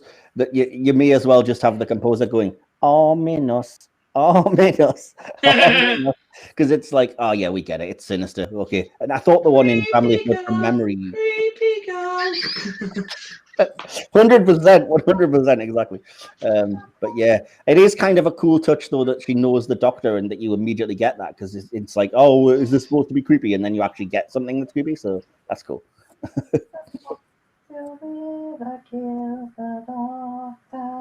Oh, sinister! I like it. Yeah. So then we have the Seventh Doctor getting into the van, and I said that, Which I love. but for a security team, Professor Rachel Jones, she lets him in, no problem, and just did she mistake him for somebody, or she's like, "I'm jumped in. Do you mean to have secret information? Just have a seat." No problem. I don't know. I've said before that I love the Seventh Doctor on here, so maybe it's just that I'm viewing this as someone who really enjoys McCoy as the Doctor. But I love that he has the confidence to just barge in and start discussing her findings with her while she has no idea who he is. It seemed like she was like expecting him to be someone else or something, like stick of someone else. I kind of wanted at the end of the story for the real guy she was looking for to come in and be to just turn up at the end like, oh, what did I miss? And then it looks like, well, bye then. And just the tire just goes off and like really quickly, like, not even in the slow dematerialization, it just whee, and just like shoots up into the sky or something. It's like, then obviously we get Ace befriending Mike the Nazi, but we also get a nice confirmation of the time via the discussion of money, like how many, whatever it is, shekels and shit. Ace was talking about like, because she's from the late 80s when there were still the shillings and stuff, and I'm born after the. Whoa, just backtrack here. What, are you under the impression that in the late 80s they were still doing shillings and stuff? They weren't. Yeah, I thought they were. No. So let me tell you, my long-term partner of nearly 7 years is a coin nerd. I have had this discussion so many damn times. They were definitely not using shillings by the late 80s. They had very much converted to pounds and pence by this point. Just wanted to remind you both I was born in 1982, so we don't need to pretend like that was so far in the past, okay? Sorry. But yes, I can assure you that when I was a young lad, they'd moved on well into pounds and pence and stuff. It was. In all fairness, I completely agree with what Ace was saying in this scene. Why is that the way that the system worked? Oh, it's a bad system. I'm not going to pretend otherwise, but it was before my time. So it gave me a headache. I'm like, what the hell? I don't even understand. So the 20 shillings is a pound, or was it? Wait, or was it that? Or I don't know. Yeah, it's a daft system, but. Anyway, it just sets up that Ace is in a different time in a kind of neat way, and you also get it's a military theme carrying on, and we see the dead body, and that brings you to, and the fact that the military people are in the IM Foreman junkyard, which is a nice little Easter egg. Police at IM Foreman, nice. I actually really love the next scene, which I'll just try to go through piece by piece. So the Doctor describing the Dalek weapon is like the insides have been scrambled by a projected energy weapon, and their response to be like, well, it's completely unbelievable. You're talking about a death ray, and the Doctor saying it's a predictable response, and then of course the cool, I've been here before, so I know there's no way out because of the whole, it's the junkyard. I wondered, like when seeing like he's been there before, so like I've been. Sorry, I was just thinking of the James Bond song, but I've been here before. Yeah, that one. But it's like I was thinking. How long was it after An Earthly Child? Because I don't think An Earthly Child takes place in November. It doesn't look particularly November-y. No, it does, doesn't it? And this one definitely doesn't take place in December at all. Like very summery, and it clearly takes place after An Earthly Child because he forgot the Hand of Omega. But yeah, so it's like when does it take place? Like maybe An Earthly Child takes place in like February or something. That's why it still looks kind of cold, and then this takes place in June or July. That's a very good point. Yeah, we've had a few technical issues if you're hearing this from the edit. So just to reiterate, we've been through and we've said, let's go back a little bit and say, yeah, we're on part 1 of Remembrance of the Daleks. We all like the Doctor being an investigator and meeting with the countermeasures team. It's great that the Daleks are not used as the cliffhanger, was something Mario pointed out, because yeah. Like I was saying, how it's like it only really works back as a cliffhanger moment in Classic with Earthshock because it's not spoiled in the bloody title. It's spoiled on the DVD cover, but Yeah, of course. But then there also was that moment when they called Invasion of the Dinosaurs was just called The Invasion, even though there's the other Cyberman story called that, until the end of part 1. So fair enough. The Doctor sort of encouraging Rachel and everything I said was really great. I specifically shouted out McCoy being great at technobabble and the descriptions of what the Dalek are. They're not little green men, they're little green blobs in polycarbide armor. Again, directing choices like the Dalek point of view, all really good. Let's see. So then that brings us up to the point where Ace, I think it is, points out that the countermeasures team have some serious hardware, talking about the weapons and stuff. And I've said, you know what, for 80s kind of UK television, absolutely, it looks expensive in a weird kind of way. So, yeah.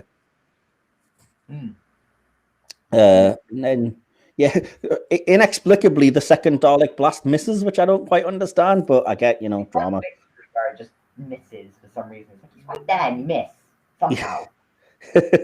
Exactly. But yeah, so then see, this is where we have a slight disagreement, Mario, because the grey Dalek emerging I thought looked gorgeous. I thought it was a bit, but then again, I'm a sucker for the Dalek design, so I was like, wow. I liked that reveal. I thought it worked really well. I said they were wobbly, but I said they were still threatening. Like, I was just putting out just something. I didn't mean I didn't like it. In fact, I loved the reveal. I thought it looked really good. It's like, it gave me Revolution of the Daleks vibes, when the reconnaissance scout was like coming out the Yes. Good point, yeah. Expect a lot of Revolution of the Daleks comparisons. Expect a lot of that. Fair enough. I wrote a lot of notes saying, this is just like Revolution. Play 63. And one's better than the other. So then obviously you're into the middle of a fight with the Dalek and you get some return fire and the Doctors are having the common sense to tell them to aim for the eye, which is always nice when you have that level of, awareness. I was about to think, was this the first time they said to do that? But then I remembered it was Resurrection where they said to do it the first time. Right. I say I didn't know the first exact time, but it's just nice when they have that logic. And then you get the repeated joke again of Ace, give me the Nitro 9 you're not carrying, which I find groan-worthy, but, I guess it's fine. Other people I like that line. I think it's funny. Like, it made me laugh out loud. So. I'm not sure if this... I'm not sure if this is the actual writing or the delivery, but I love the line, what's wrong, Daleks? Don't you recognize your mortal enemy? Which is pretty cool. The effect of the Dalek when it's blown up is also really good, surprisingly, for the 80s again. Going back to Revolution, similarities, the fact that, the destroyed Dalek was, hauled on, a truck of some kind, taken away, it just, again, it gave me, when they took the out away. It's even though it's for a different purpose, it still gave me the same vibes. Yeah, I think that's probably deliberate. I think Revolution is deliberately an homage to things especially when they've got sort of two Dalek factions fighting. Yeah. I mean, I heard that the dialogue was quite similar to the Big Finish Blood of the Daleks. I mean, I haven't listened to it, but I haven't. But I saw some videos with this similar dialogue and I see what you mean. Fair enough. And then there's a little bit of, this is a weird note that I made, but the Doctor, the Captain calls for ATRs to help fight, and I was like, I made a note that, I must look up what that actually means, and it tells you later in the episode, but if anybody's having similar trouble, it's anti-tank rockets. So there you go. Basically heavy artillery to try and get through the Daleks. In other words, they look like tanks. Yeah, the armor, yeah. But yeah, so I also like that, obviously this is in a time before you would have had necessarily loads of videos and DVDs, so it's kind of nice that the Doctor gives you the exposition of who the Daleks and Davros are, because it would be important later. So it's kind of a nice touch. I like how they gave references, even though it's a little bit later on, I like how they reference just older classic stories, even if people may not have seen them. When he says let Yetis in the underground, Web of Fear reference, and back then, I think only part 1 survived, I'm pretty sure. Yeah, probably something like that. Yeah, awesome. Yetis in the underground, but never got to be able to see it. Yeah, exactly. Cool. So, what do you guys think? This takes us into the hello. This takes us to the moment where you get the gag about they're driving the truck, and Ace says to the Doctor, "If you're having that such trouble, why don't you drive?" They go through a tunnel, and then in a second, it switches, and the Doctor's suddenly driving. I love that. I love that. It like when I first watched it, I laughed so hard at that, and it's just so funny. I love it. It is. It's very planes, trains, and automobiles for me, but it's ridiculous, but it's funny, so I forgive it. It's like, it could've I think it works as well, just because, as I mentioned before, I just love Ace and Seven's dynamic, so it just works for me. Yeah. I love that Ace is one of the companions that doesn't really take the Doctor's shit, for lack of better words. Yeah, that's true. That's fair. She's kind of a prototype for the Rose, Martha, Donna. Yeah. Yeah, certainly. Sorry, Mario, did you want to say something? I say more Martha than anything, but yeah. I was just saying it's just really funny. I was like, maybe it could have been like, it wouldn't have been out of place in like Curse of Fatal Death or something. Yeah, no, but it's good. It's funny. It works. Then the Doctor makes reference to the Daleks. They don't want to do anything as simple as conquer the Earth. They did that in the 22nd century, which is a slight retcon, but it is a reference to the Dalek invasion of Earth. At the time, Was it like did they get the wrong year or something? yeah, when the Dalek invasion of Earth first came out, I think they said that it was. It's never made explicit, but they tried to hint. I think that it was around like 2010 or something that was like far too close. Yeah, like so. Then since when it got to the 80s and stuff, they were like 22nd century, maybe. They were a decade off of the end of the world. They were a decade off. Yeah, exactly. Oof, let's not go there. Yeah, and then that's when you get the first reference. It kind of comes out of nowhere, which I don't love, but the reference to the Hand of Omega. But again, I guess it's, as the Doctor alludes to, it's kind of more imaginative plot than just want to conquer, I guess. So fine. Yeah, I think it works as a plot device. It's definitely more interesting than than they could have made it, if that makes sense. No, that's basically what I'm saying. Yeah. I just love the Easter eggs because this is like, forget Silver Nemesis. This is the 25th anniversary special. Even if it wasn't aired around it, it's like the Three Doctors is the 10th anniversary special, despite not being aired around it. Like season 11 was being aired around it. Yeah, completely. And like I said that in my logline, I agree. I think it was far more of an anniversary celebration, and it fits as an anniversary special much better than Silver Nemesis did. So yeah, I made a note that the character Rachel Jones is the chief scientific advisor to countermeasures, which it's worth noting is the Doctor's exact role in Unit. So yeah, the chief scientific advisor. I like Rachel as a character. She's like, I don't know. There's something about that I really like throughout the whole thing. I'm pretty sure she doesn't end up being one of the Nazis. No, she gathered watching it. So the ones who were Nazis were Mike and the sergeant. I can't remember what his name was. Was he like a teacher? Oh, Mr. Radcliffe. That was his name, I think. Mr. Radcliffe. He wasn't one of countermeasures, though. He was just. Whenever I heard Mr. Radcliffe, I just thought of Daniel Radcliffe. Well, it's technically Ratcliffe, but we'll forgive you. But no, I really like the character of Rachel. I think she's quite a lot of fun in this. She has a lot of nice sort of subdued comedy moments that I like. Just because I'll chime in here and say it then, talking about what we were previously, which is audio spin-offs. There is an audio spin-off series called Countermeasures, which is the team from this episode. So it's the captain, the Rachel, and the other couple of ladies whose names I can't recall. But yeah, so they have their own kind of spin-off where they're dealing with... They do audio for anyone. It's like literally anyone they do an audio for. You've got no idea, dude. It's just funny how it's like, when are they going to do an audio for, I don't know, the cast of, what's a bad story? What's a bad cast? Marco Polo?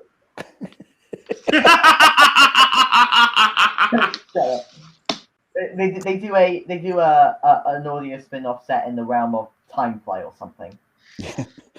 I'm still waiting for the audio spin-off of the Finn Fat Gay Anglican Marines from The Good Man Goes to War. You mock, but I'd love that. That makes perfect sense to me. I'm waiting for the spin-off where the celebrity relationship went last in Rose when he said, like, he's gay, she's an alien. That's a deep cut. That would be kind of, yeah. But no, I think in terms of countermeasures, at least it makes sense. I mean, they're a spy agency that have already dealt with alien threats and stuff. So, no different than Unit or Torchwood in its own way, I guess. Anyway, I digress. So then you get back to the same sort of not subtle music and the creepy nursery rhyme as we see the girl again. The next note I made was... Sorry, go ahead.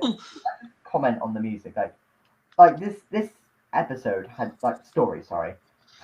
It had a great soundtrack, honestly. And I think about, if I was to rank the, I guess, say, eras of music, like Murray Gold would be at the top, then the classic Who soundtrack, just generally, and then Sagan Akinora. So like, I don't think Sagan is a bad composer. It's just only really 2 themes really stick out to me. That's the type. Yeah, I just don't jive with it either.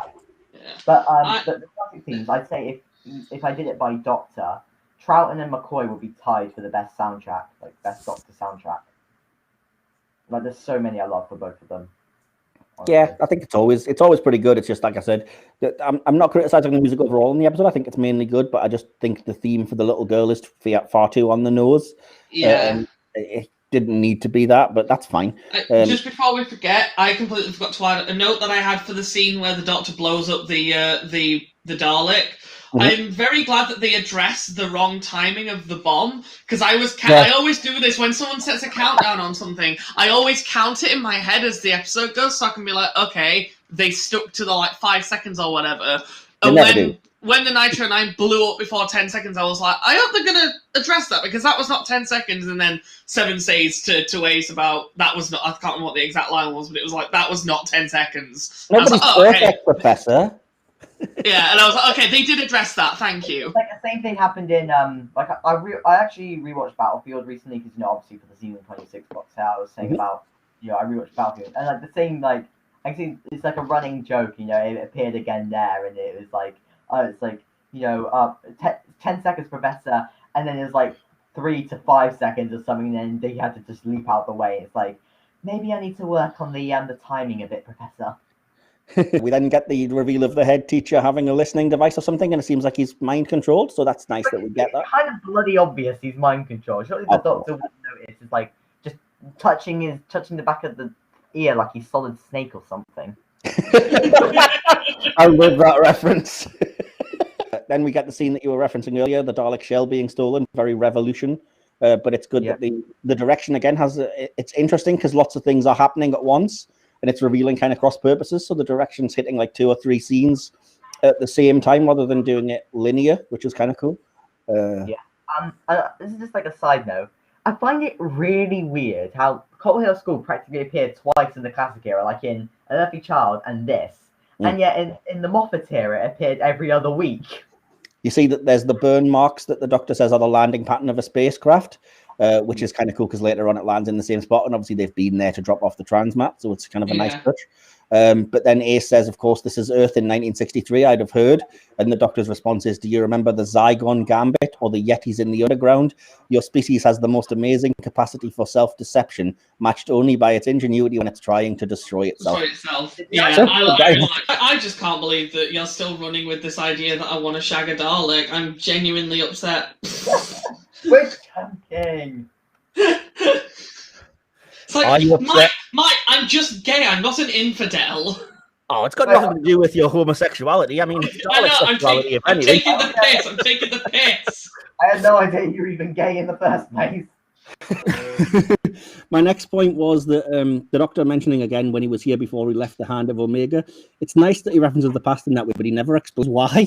Like, why leave it randomly on Earth in the 60s? I brought it up in, I didn't get that bit. I brought it up in part 2 or something. It's like, so you leave it there, and you're this is like 300. It's a 300-year gap between you first leave it now, and you don't bother to come back for it. And so do you just be like, oh, it's not a problem? Then the Daleks go again, and it's like, maybe I should have done something about it. It's like, if you weren't lazy, people wouldn't have died here.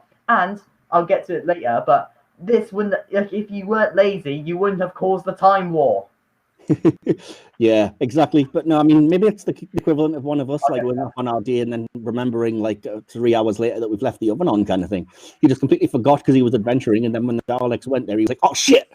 Like, come on, you had plans on your own. It's like you could have gone with like Stephen or something and be like, "Hey, do you want to go to London, 1963?" Ooh. He's probably thinking to himself, I hope those Daleks are only there to film porn. Oh, that looked like a drip again. Andy, was that disapproval or was that arousal? I'm not quite sure. Oh, fuck off. And we get the Dalek thief guy, as it turns out, it's Ratcliffe. He looks like a gangster dude. He's reporting to someone, and I really like the design. You only see them from the back, and you can kind of hear it. And my initial thought was, because I hadn't seen the episode in a while, that was Davros or something. So the reveal later on that we'll get to is kind of like, wow, okay. Yeah. Then we end up in the cellar. I'm just moving this because we're almost. I thought this would be quite funny. It's like, so like, what if it's like on an actual school day or something, people just goes down into the cellar and just sees all this weird technology and the Daleks back. Maybe that's what the little girl did. That's how they got their battle computer. Yeah, just randomly walk down there. Do. What the hell? What the hell? Ah! We are just filming porn.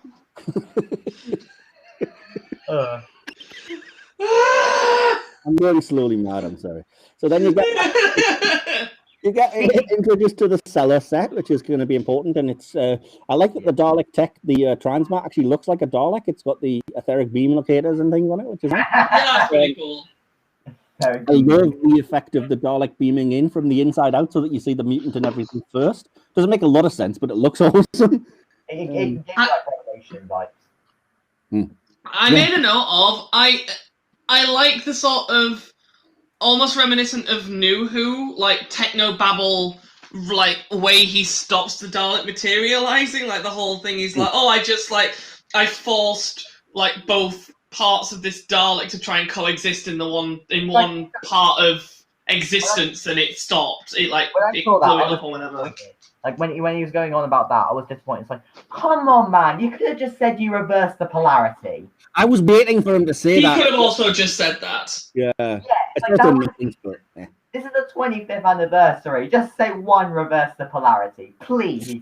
So that takes us into the very end of the episode, which is it's cliche, but it's fantastic. I love it anyway. When Doctor's kind of he's not this stupid, but it works for the joke when he's like, well, the Daleks usually leave an operator, and you just feel like going, well, duh, clearly it's still in there. I'm gonna be honest here, okay? So I know they technically first flew in like Revelation or something, but it wasn't as, I guess, noticeable or in your face as this, when it finally conquered its biggest weakness and climbed up the stairs. And this is honestly, I'm not joking. This is my favorite Classic Who cliffhanger of all time. Fair enough. For many reasons. First off, it's just iconic. Second, it's like it makes the Daleks like threatening. It's like, oh my god, they can get upstairs. Thirdly, I already mentioned the nostalgia for the story, so I remember seeing this and being like, yes, like because I had seen Dalek beforehand. But it's like, oh, this is the first time they flew up the stairs, was it? And it's like, yeah, it was. So it's just loads of things, and I just love seeing the Doctor's face. It looked like he probably browned his unders. Yeah. But the face was like, oh crap! Even the effect is really good, though. I mean, because I think you're right. Technically, it's not the first time, but the first time it happens, the special effect is terrible, and you get that weird sort of yeah. But yeah, the cliffhanger is excellent, and I said the effect of it looks really good. Not much else to say, really. It's a good cliffhanger. So I put a very similar note to Mario actually, that this is of Classic Who I've seen. This is one of my favorite cliffhangers. I love it because it's kind of unexpected because you're so used to the Daleks being, for lack of a better words, being defeated by stairs. In fact, I remember. I think it's in. Oh, fuck, wait! I'm trying to remember what Fifth Doctor Dalek story it is that we have on DVD. It would be Resurrection of the Daleks. Probably Resurrection, I think. I'm sure there's a scene in, I think, Resurrection that I remember it as a kid where they like push a Dalek out of a window off of like a tall building and it just falls and blows up on the ground. And I remember seeing that and then watching this and being like, oh, they can fly now! Like I love that cliffhanger. I think it's awesome, and I think McCoy acts his ass off in that moment. Yeah, like, I saw a gif of that scene in Resurrection where it's going up the window and it's like, oh fuck. There's a lot of those around, but yeah. Plus it shut up 1,000 lame jokes because stairs. Anyway, so as part 2 opens, we get the recap, and then obviously it's a decent enough resolution. Ace opens the door for the Doctor to escape, and then the head teacher has the fight with her and everything, and it's all good. Countermeasures turn up, and the Doctor sort of says that he's aiming to destroy the transmat. And again, terrible security. The Doctor signs for the anti-tank missiles and walks off with this massive heavy artillery weapon. Yeah, no problem. Yep. The Doctor, you get this. I love when he brought up how it's like when the headmaster was knocked out. He's like, what was it? And he blamed it on school dinners. Yeah, I missed that, but yeah, okay, fair enough. Yeah. Then you get the really awesome scene of Ace destroying the Dalek with one of the anti-tank rockets, which just looks amazing. I love that shot. It's so cool. It just reinforces why I love Ace so much. Yeah, the Dalek seems good, but the Doctor's response that it's not great. There's a Dalek task force incoming. Sorry, what was that? He goes in the cafe with the guy. I was gonna get the idea about don't touch it might not be dormant is a good bit of foreshadowing. I like that the Doctor won't be pushed around and bullied by countermeasures. It's very in his character. Yes. Ace is. Sorry. I was gonna say there's it's like skips around a bit, but it's still relevant. Like I like the contrast where the Doctor's in a cafe, which is run by a coloured person, whilst Ace is in a place which doesn't accept colours. I think that's a good contrast and comparison. I think that works really well. Yeah. I mean, I made a note of that because I'm probably going to show my age, but it's kind of cool that the Doctor walks into the cafe and meets Jeffrey the butler from the Fresh Prince of Bel-Air. And you get that nice touch about the Doctor saying, because Harry, the cafe owner, is visiting his missus in hospital. Of course, it'll be twins. But it does make me wonder if it was the actor was unavailable or if it was like a person that was put in to give you that cool scene, which I love. The scene about this is a decision: will I take sugar or not? Will it matter? It would matter if I change my taste. Then your person, your relative would work in a sugar factory. And the great decision about, well, I wouldn't be here. Slavery wouldn't have happened. And every decision creates ripples. The heavier the decision, the bigger the consequences. I think it's absolutely top tier Doctor stuff. I absolutely love it. So yeah, the Doctor collects his casket and he says he's waiting for the gunner. It's a nice coincidence that guy's Welsh, and that would be the Doctor who obviously would be filmed in Wales in future. It's kind of cheesy that the whole thing opens on command and you get the kind of horror from dry ice, which is kind of it's cool. But I also love thought the Doctor was an old geezer with white hair, kind of referencing back to Hartnell again. Yeah. You get our first hint that Mike's meeting with the association, which is basically Nazis, and I just made a random thirsty note that Sophie Aldred looks really good when she's coming down having the shower. I knew you would. You would. Yeah, I'm nothing if not predictable. I'm not gay, in case you couldn't tell. So the casket following the Doctor is really kind of cheesy, and it has the comedy fate from the guy, which I don't love. It's cheesy as hell, but I kind of love it. It's so stupid, but I enjoy it for what it is. Yeah. I think it honestly, like this whole episode, this whole story actually looks quite good, seeing as they didn't have much of a budget. Oh yeah, absolutely. I mean, they probably had more of a budget than they did in like the Colin Baker years, but still, because there was no money to grade. Fair enough. Then the Doctor heads to the grave, and it's a really nice touch that the priest is blind, so we can't see that the Doctor's different, but he mentioned that he sounds different, and the Doctor says, yes, my voice has changed several times. Again, nice touch. They mentioned the Doctor had to leave suddenly, which I guess is a reference to an unearthly child, but it's just a nice setting up of atmosphere when they say that your pallbearers must be silent as ghosts, but we know it's because the whole thing's floating. But again, it's a horror touch. I like it. This dialogue should be terrible, but I love it. Don't worry, my man found it. Yes, but my enemies have found your man. I think it shows the faction tug of war that we hadn't really mentioned yet. So that it sort of built up to the idea of there being two Dalek factions. Exactly, and then you get reference to it. Renegade Dalek base, defied will of the Emperor Dalek. That all comes in as well. Good plot movement. The direction's a little bit unclear because I think the headmaster gets killed, but it looks like he's just been kind of knocked out and left lying on the grave. So that fight scene. My note here is I just think that fight scene just feels really off. I don't know. Yeah. It didn't quite work for me. I was like, are they fighting? This doesn't really look like a fight. It's bizarre. I mean, it's no karate kicking the Merca, but yeah. Exactly. Again, cheesy lines, but it's over. No, it's just beginning. A+ cliche, but I like it anyway. The Doctor says he was out examining cartographic anomalies, which I guess is, intelligence level or whatever. Orders Ace to stay, but then he gives her the high-tech baseball bat, which shouldn't work, but again, it just does. I like it. Ace beating up with the baseball bat. It's badass, but you don't need me to tell you that. Yeah, we'll get there, I'm sure. I look the Doctor basically, when Ace is asking him to tell her what's going on, he essentially just has a very roundabout way of saying, "I'll explain later," which every time that happens, I'm like, "Yep, curse of fatal." Beforehand. We get those hints of the real enemy comes because it's different Dalek factions, and that hint that Ratcliffe is a Nazi. Are you ready for war? I've lived through war. It was the wrong side, etc. Yeah, that's very much implied that he is a Nazi supporter. Like I for sure. Must have then we get the explanation about the nature of what this military group is, that it's counter-intrusion measures, which becomes countermeasures. It's a nice touch. The Doctor orders Jodrell Bank to search for the spaceship. It brings reality into it a little bit. I love that the Doctor's not just all out like kill them. It's very much avoid engaging the enemy because they could crack the planet open like an egg. Goodbye civilization as you know it. Then we get this. I'm not sure what to make of this. Is it great or is it terrible? Ace puts on an old TV and it says, "Welcome to the BBC. 5:15. Your Saturday viewing continues with an adventure in the new science fiction series Doc," and then cuts off. No, it wasn't Doctor Who. It was Doctor What. Oh, bless. I'm trying to ignore Will in the chat, but I have to just say, he says, "If this doesn't get number 1 on leaderboard, I'm swinging," and then has chimed in, "My dick to Daleks." This fourth wall break, like it's kind of implied, but like I said, it could be Doctor What for you know. It isn't like a Feast of Stephen. A happy Christmas to all of you at home. Yeah, true, but it breaks my brain a little bit, but it's also kind of a nice touch anyway.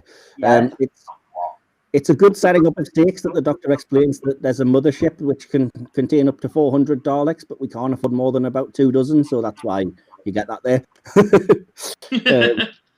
The Doctor points out there are indeed 2 factions, and he's aware of it, so he's not stupid, which is good. You don't have to spend 2 episodes cluing him in. Points out they mustn't see the military build up, and again, great dialogue. Is it frightening that there's species better versed in death than humans? Very nice. Yeah, I made a note of that line. I really like that line. I also, since we glossed over it just quickly, I love the part where the Doctor's trying to make a note and he asks for a pen and then he fumbles with it. I don't know why, but it's just little quirks like that make me like Seven a lot. Absolutely, and I'm related to that when he's making the device, and it's kind of in a way that the Doctor doesn't really know social cues. It's when they ask him what it's going to do, he says, "Well, at the best, it'll scramble the Dalek systems." I rigged up something similar on Spiridon, Planet of the Daleks reference, obviously. Whatever. And at the worst, it'll do absolutely nothing. Kinder, by the way, Will.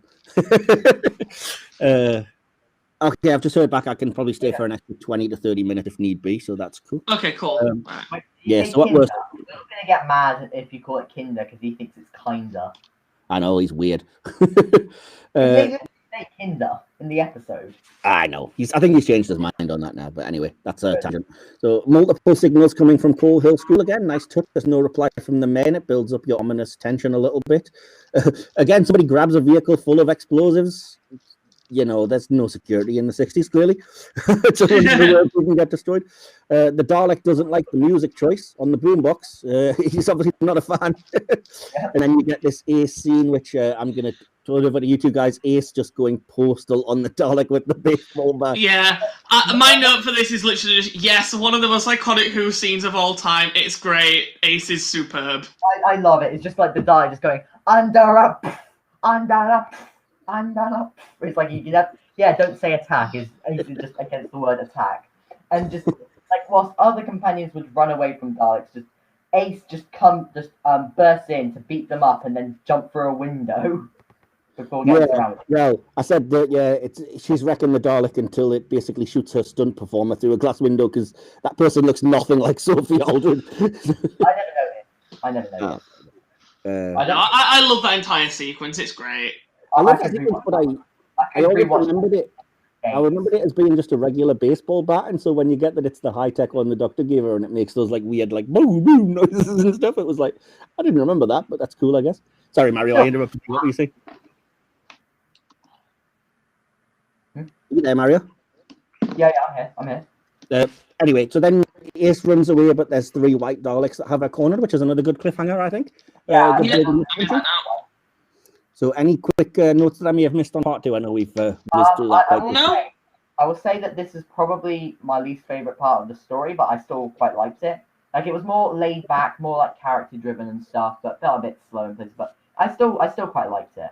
I think it's necessary to build up what everything is. Yeah, it's keeping you posted on stuff, but that's good. So then we begin part 3 with my least favorite scene, where Ace is saved by what looks like digital party confetti or something.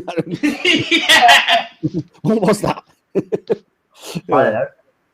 You cannot conquer the world with disco fever. It was what they were using for the Dalek plan. It was That was the Joe Revers reference when he did the bitch fight of Canary Wharf. Yes. Like, you are wearing flares. You cannot conquer the world with disco fever. I haven't I seen mean, that. you say that. I say tell that to Kylie Minogue. It's God's all connected. I've never seen that thing, but it sounds hilarious. Please send it to me. DM me that clip. It's the same guy who did the Not My Dalek. Oh, well, I don't go looking at previous things. Just send me the link. Anyway, the destroyed Daleks look wonderfully yummy, I think, and it's a fantastic scene when the active one grabs the Doctor by the throat until Alison... Revolution vibes. I mean, I know it's kind of more resonant, but like Revolution when he's putting it in the incinerator and it comes out and grabs the bloke, it's like, again, Revolution vibes. Like, it clearly took a lot of inspiration from this, even the minuscule details. Completely. Then, but Alison defeats it by going full Ace, as it should now be known, with the baseball bat. I love the brilliant touch that they say that these Daleks have mutated again. The previous one was amoeboid, but this one has functional appendages and machine parts grafted. It'd be nice to have seen it, but it's still a nice touch that they reference them as being different. Then the scene that bugs me where the Doctor says it's good that the tape deck's gone because it's a dangerous anachronism and even the Daleks would think twice. Then be more bloody careful. Him and Ace both reference many times in front of so many people that they're not from there, and he let her take the boombox and some explosives and stuff. It's like, come on, Doctor. Anyway, the Dalek, we get introduced to the Dalek ship for the first time, which looks, it's cool, but again, it looks like the set of an 80s quiz show to me. I hate the next scene from there, which is comedy. The Doctor sort of closing the mouths that are open. It's cringy. Like, oh, no, do this, because they're shocked by something. I forget what. I find it kind of weird. Like like how the Doctor said that the Daleks didn't want to change history, but and it was like, and clearly they still have that mindset. It was followed through in the Waters of Mars, how they didn't want to kill Adelaide because it would change history. Yeah, it is. It's a nice touch that the Doctor says, even the dog would think twice before doing something like that. So I can't remember where it happens, but one of my notes here, I just put that I love the line, I made a note of the line, weapons always useless in the end, and added, yes, because Doctor Who was never political before Chibnall took over. Yeah, the no colour sign, the Nazis, Ratcliffe were really being a Nazi. Yeah. That's the politics stuff already. It's 100%. Like, people are idiots. The next scene I didn't really have a lot to say about, but just to get us through it, the Ratcliffe at the grave plunging the stick in, getting a shock, and it allows the power to be located and gives us our first reference to the Emperor Dalek, which is intriguing. We head back to the cafe and another musical choice. They're playing one of the songs. I love this song, so just shouting it out. It's Apache by the Shadows. If you haven't heard it, go download it to your Spotify. It's fantastic. More of the creepy girl. They find the coffin being dug up.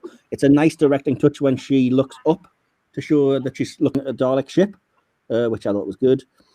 Now you first see the Emperor Dalek with his massive dome, and he don't. Yeah, you say the Emperor Dalek, it ain't no evil or bad wolf or anything. Ain't none of that.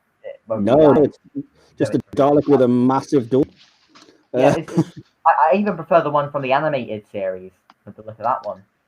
Yeah, I don't mind it. I think it's kind of fine, but the Doctor basically says, we'll all file out together. The school's not a problem. The transmat's gone. The renegade Daleks have the hand of Omega, so the Imperials will be focused on that, which explains the factions to Ace and to the audience, which I like. The Doctor basically going through it. Then we get the reveal of Ratcliffe ringing his man, and it's Mike. He was a spy. Which did kind of shock me, if I'm honest, but I felt really stupid for not figuring it out sooner. I was spoiled by that. I was spoiled by that. Why is the name changed? What name? Andy's name has changed to DFE. Oh, Dalek fucker extraordinaire. God, hey. He does this all the time. Moving on. I think we've gone past it, but I did make a note. I love the way that Ace looks in like wonder and awe at the Doctor as he's explaining like some of the history of the Time Lords and what the Hand of Omega is. I really like that scene on the staircase between them. Oh, we not got to that yet. No, yeah. Okay. Oh, yeah. When we get to it, I think it's because I made my note about the mic twist is a bit later on, so maybe I just like caught it a bit later. I'm not sure. Oh no, definitely it happens before the Dalek, the Doctor explaining the Hand of Omega. Okay, fair. It's the reveal of yeah. Anyway. I had absolutely no idea what notes to put, so I've got very small notes here. So yeah, I don't know whether it's because I was enjoying the story or just wasn't sure what to say, but yeah. That's fine. Sometimes that happens. I was just aware that I was leading, so I'm trying to lead us through everything without missing anything. So yeah, the Doctor arriving at the school, I thought it was really cool and clever that he says that all he's doing is keeping the military occupied and out of the way, rather than trying to set them against the Daleks or anything. Then we get the scene, which I'll throw to you in a sec, where the Doctor explains the hand to Ace, and I love it. It's the cool Time Lord mythology of it. Yeah. It's exposition dump, but McCoy makes it interesting. Oh yeah, completely.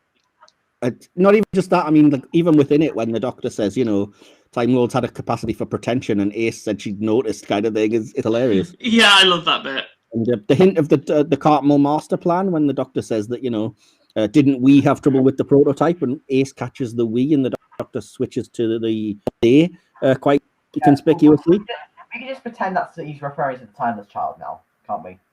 Of course. Or Tactium, but either way. Yeah. So it's, again, I love that it's Ace figures out. She's not dumb that the Daleks want to recreate those old time travel experiments. She doesn't need it spelled out to her. And it's also good that the episode points out that, yes, we're aware Dalek time corridors exist, but they're crude and nasty, so that's why they still need the Hand of Omega. The Doctor explaining again, more exposition, that he wants one of the factions to get the Hand of Omega, so it's part of his plan, but he didn't expect to. And would find out the other faction. It's again Revolution of the Daleks vibes. The wrong faction had it and everything. Yeah, absolutely. I don't like at this point. I don't know whether it's just a tribute to Remembrance of the Daleks, or whether Chibnall didn't have any original ideas. I don't think it's a rip-off when you look at it. I mean, there's enough difference, but I think you can certainly say it's an homage. Like I say I prefer one to the other. I'll just safely say that I prefer this one to Revolution. Fair enough. This is the next scene was where I basically knew that we'd already had the reveal about Mike, because I said that it was quite subtle tension, because Ace says to the Doctor when they discover something or other, he says, I'll go and fetch Mike, and the Doctor's like, no, best not. And I was like, ooh, she almost brought in the Nazi, but anyway. Then you get sorry? Stop flirting and run, the Daleks here. Yes, exactly. The Black Dalek appears, and it's like it stars in their eyes moment as the doors open, and it just comes out looking all slow motion, but come on. This scene, my God. Do you remember how I mentioned in the group chat that my DVD was messing up? Yes. Yeah. It was in this scene. So right as the Dalek burst out of those doors, my DVD skipped about 7 minutes. So I tried to rewind to watch it again, and it just kept doing it. So I then had to swap over to another place to watch just these 6 minutes, and it was an absolute pain in the ass. What happened to get the original rubbish DVD? Yeah, that's vanilla DVDs for you. Tut. But yeah. So then obviously have the scene of, as said, of Ratcliffe spouting his Nazi shit, and a lot of his stuff sounds like he's an NMD. We were betrayed. It's not the world that we want. We also get the big reveal that the boss that I thought was Davros, because I'm an idiot, is actually a little girl. And I just went, oh shit! But then Ratcliffe tries to throw his weight around, and Zippy the Dalek fettles him. I'll clarify that. One of the voices of the Daleks is Roy Skelton. He's one of the more famous voice actors, but he also did the voices on Rainbow, the kids show. And every time I hear one of his Daleks, it sounds like Zippy from Rainbow to me. I never watched it, but I know who you're talking about. He's the guy with like a zip on their mouth. If you get a chance, look up a clip of Zippy from Rainbow and tell me he doesn't sound. What he looks like. Yeah, tell me he doesn't sound exactly like a Roy Skelton Dalek. He's like Pac-Man on a body, but with a zipped mouth. That's a fantastic description. I couldn't have said it better, really. Yeah, I got a bit lost when they were talking about activating the time controller and stuff, but kind of comes up later, I guess. And then I like how the time controller is so obviously just a plasma ball that they just didn't even bother dressing up. It's an expensive story, dude. We can't afford props for everything. It's the first I'm disappointed that the hair didn't go up. Like she stuck the hand around. That would have been awesome. It should have done. Oh. Yeah, I know that wouldn't have really helped with like tonal and stuff. She probably had a hairband or something which kept it placed down, and like Ratcliffe or something should have had to take it off, so it just shot up. Yeah. Just shot up to be Adam Martin's length. So we get heavily into the action now, as I mentioned, with the cool scenes of the Daleks in the streets, which look really good. It doesn't look cheap. And we cut to 7 and Ace kind of sneaking through them. And I love how proactive the Doctor is in these scenes. He's not just waiting for stuff to happen to him, and he's not, no offense, but he's not like blundering around Troughton in the Invasion style, just tripping over himself. So, there's anything wrong with that. I do not accept Troughton slander. you know I love Troughton, really, but I'm just saying it seems that he's more proactive in these moments, which I did say that I thought these scenes they're awesome, but it very much feels like they're trying to pad the runtime with new problems, but that's what happens. The Doctor talking to the hand and the reference to the fact that it's alive, I asked if it was a little bit too similar to the thing from Silver Nemesis, because isn't that whole deal for that as well? I can't remember a thing from Silver Nemesis besides the fact that it's crap, so... How dare you? It's not that bad. The cool touch about the explanation for the little girl that the Daleks are too cold and logical, so they need a young, imaginative mind slaved to it, was really cool and quite sinister. Yeah. Kind of like Doctor... Nightmare on Silver, but worse. I mean, like better in this, worse than Nightmare on Silver. Yeah, Nightmare on Silver doesn't make a lot of sense in general. The Doctor again, just doing something to the Daleks time travel device. It'll put out a phase, but it'll slow them down. You don't want to destroy it because it would make the Daleks desperate. Is again really clever writing. So it explains things as well. I love that the Doctor left a calling card on the thing that he'd kind of trashed a little bit. And the child actress could have been awful in this scene, but I didn't think she was bad at all. We get some more. She barely spoke, so I didn't really mind. Yeah, we get some more kind of cool Metal Gear Solid type sneaking around as well. The Doctor saying that again, logical, good writing. He can't just roll up with the hand; they'll be suspicious, and hopefully the Imperials will destroy the Renegade faction. To which I wrote the note, and I apologize for the tangent here, that when I wrote down Renegade faction, all I could think of was back once again with the Renegade faction. She fall down with the ill behavior.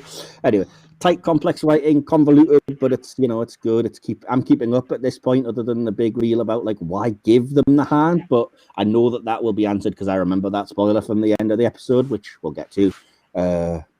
Can't just run off in the TARDIS. They've got work to do. It's always nice to see the Doctor caring enough about that. Mm-hmm. Again, this scene bugs the crap out of me because Mike asks out Ace to the pictures and related to like saying don't change time. She's like, I've probably seen it on TV anyway. Don't worry. It's like that's one time joke too many, and Ace is not this dumb or ignorant. So just let's not, I don't mind it. Yeah, and then I've said that we get a full-on Among Us moment when it's like, this guy is sus. He knew they had the hands, but the hand of but they didn't. I hate Among Us. Oh, I know. Tell me about it. It's just I'm just trying to be down with the kids. But then they claim they didn't. You wouldn't let me just browse over that one, eh? Then he claims he didn't know it was a Dalek, which is daft, but yeah. The shot of the shuttle entering the atmosphere I thought was fantastic again, especially. Yes, that works really well. It was a good cliffhanger, but compared to the other two, it was definitely the weak. I agree. I completely agree. It's the weakest cliffhanger, but I think the way it's shot and the way it looks is really good. Yeah. Like the effect of the windows blasting in as it's landing and breaking the atmosphere. Yeah, I really like how it works. I said that this part was probably it was better than episode 2 for me, but not as good as episode 1. I'd say. Yeah, the cliffhanger was a bit flat, but not bad. But I also said that I found it anticlimactic and odd that the Renegade's response was just to run away scared. But it's at least they call that out because Ace literally just calls them wimps out of the window. So I was like, yep, fair enough. At least you're aware. But yeah, then the cliffhanger, not brilliant, but fine. And that takes us into part 4. We're getting there, boys. We're almost there. Yeah. Right. This is Ben Aronovich's first story. I guess this is just beginner's luck. Wow. Awesome. Anything else on part 3 before I try to move us along? Nothing on part 2. No, don't think so. No. Part 3. No. Oh, the Supreme Dalek when it showed up. It's like whilst I prefer the modern design, the red look and the 3 domes. This one is no slouch either. Oh, I love the Black Dalek. That's why I said it definitely gets its kind of walking through the dry ice introduction moment as the doors open and it's like do do do. It's like a porn intro shoot, you know. Oh my God!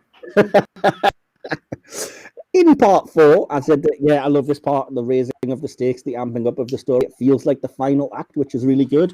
The Imperial Daleks advancing to claim the hand from the Renegades. It's also a nice touch that they point out that it's the shuttle that landed and not the mothership, so you still get the sense that there's a much bigger and greater threat. And that also explains why on Earth this ship is so small. Of course, yeah, because naturally, yeah.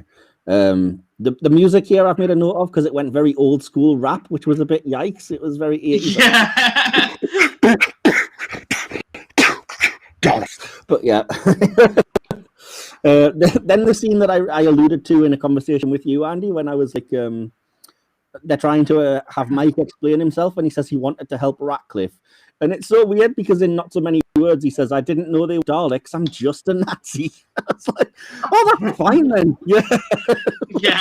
I made a note of, I really like Sophie's performance here, but I find it very hard to believe that Ace liked Mike this much so quickly. Oh, yeah, that's Doctor Who in a nutshell, though, isn't it? It's the same with, like, off the top of my head, Joe and whoever that guy's name is in Planet of the Daleks. Mr. Jones. Yeah. No, you're thinking of Green Death, yeah? Yeah, Green Death. Fine, I'm talking about before that in Planet of the Daleks with one of the Thals that she. Yeah, I think Joe and Mr. Jones works quite well. I think they play that well enough to the way it's a bit more believable. I mean, the thing which I found weird when watching the Green Death is how she kind of had feelings for this other bloke called Fish, and then he died from the poison, the toxic stuff. Yeah, there's a bloke called Fish. That's very Fish has died. I know you had I know you were quite close to him. So like, I think that was an actual fish, Mario. No, I swear there was a bloke called Fish. Pretty sure that was an actual fish. No, it was a bloke called Fish, which Joe was like, it was good friends. Kind of sworn. Anyway, Remembrance of the Daleks. The Dalek faction fight starts out slowly but ramps up, and it's really cool. The Emperor calls out the literal big gun, I should say. The Supreme Weapons Dalek is badass. Suppression Weapons Dalek, is badass. It looked really cool. Yes, it's so good. I wouldn't want to be starring in a porn shoot that guy because that would give you one sore backside. I tell you what, man. But I tell you, I want the Special Weapons Dalek to return in New Who properly. I know. Not for a fan servicey. Oh, look there! It's in the asylum in the dark, and then look, it talks in the series 9 opener. I want it to be like in it properly, like actually doing something. I have written, I've written in capitals on my notes. We need to see more because, like, it appears, and in one shot, it obliterates all trace of a Dalek. Not even like just blowing up half the casing. It's like one shot, and then it's dust, which is fantastic. It needs to come back properly. Now that we've got Chivers, hopefully for the 3rd installment in this supposed Dalek trilogy, it will come back. The next scene in the episode we're actually discussing, I was a bit more critical of. I thought the Doctor invading the shuttle is ridiculously comical. The Dalek that's attached to the thing is the worst Dalek ever, just letting him run around. It's fun. It's fun, but it's kind of... I loved it. Yeah, I really enjoy it. It's stupid, but I do love the simplicity of him just swinging onto the shuttle and then just sticking his hat on its eye. I kind of love that. Nah. How the Doctor, whilst he still, thinks the Dalek is a big threat, he doesn't really, he doesn't take them that seriously because this is pre-Time War. It's like, I like the contrast with this and the 2005 Dalek, where it's like no nonsense here. It's like, oh my god, it's like, it's just a lot of things has changed. So I think it kind of works in that factor, even though it was unintentional. I would humbly suggest that's possibly the nostalgia on you guys' part because I just thought the set was too small. It looked cheesy. The Dalek was dumb, and it was comedy that in where it should have been a tense moment. But that's just me. Anyway, the plot movement is good. They find out that the Daleks are planning to return to Skaro. I did like the scene of Nazi Mike escaping. I thought that made a bit more sense. But then the Grey Boys pin him down straight away. It's nice that. Yeah. Go ahead, Mario. Sorry. I brought up how I like how Ace uses blobs as the way to describe the different Dalek factions. So it's like if people were still a bit confused, it's like, oh, that this is it. It's in a simple way, but also in a comedic way. So like it makes me laugh. But it's also a simple way to explain it.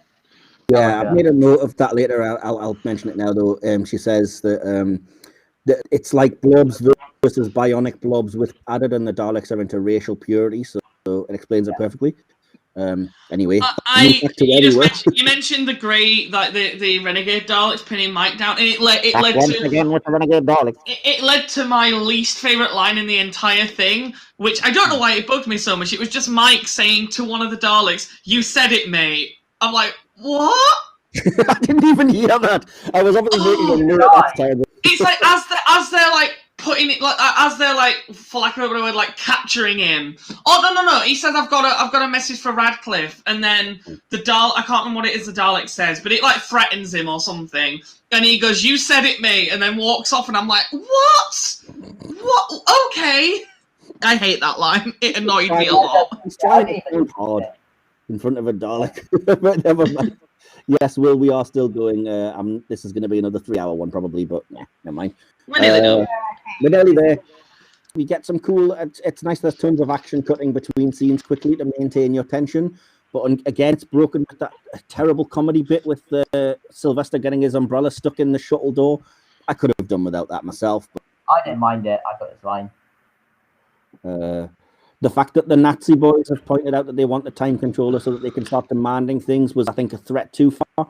I don't think you needed that in the last episode, but I guess it writes them out efficiently. The Daleks are like, no, I'm not having it, and just kills them. Yeah.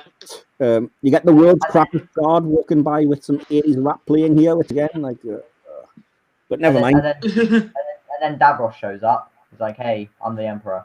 Yeah, exactly. But my favorite line possibly in the whole episode from the countermeasures team, and this might be the entire reason they got their own audio, is discussing it between themselves, and they say, "Is he all right?" To which the lady replies, "I have no idea. I'm a physicist," which I thought was somebody that really works actually surprisingly well. I think I might. Sorry, go ahead.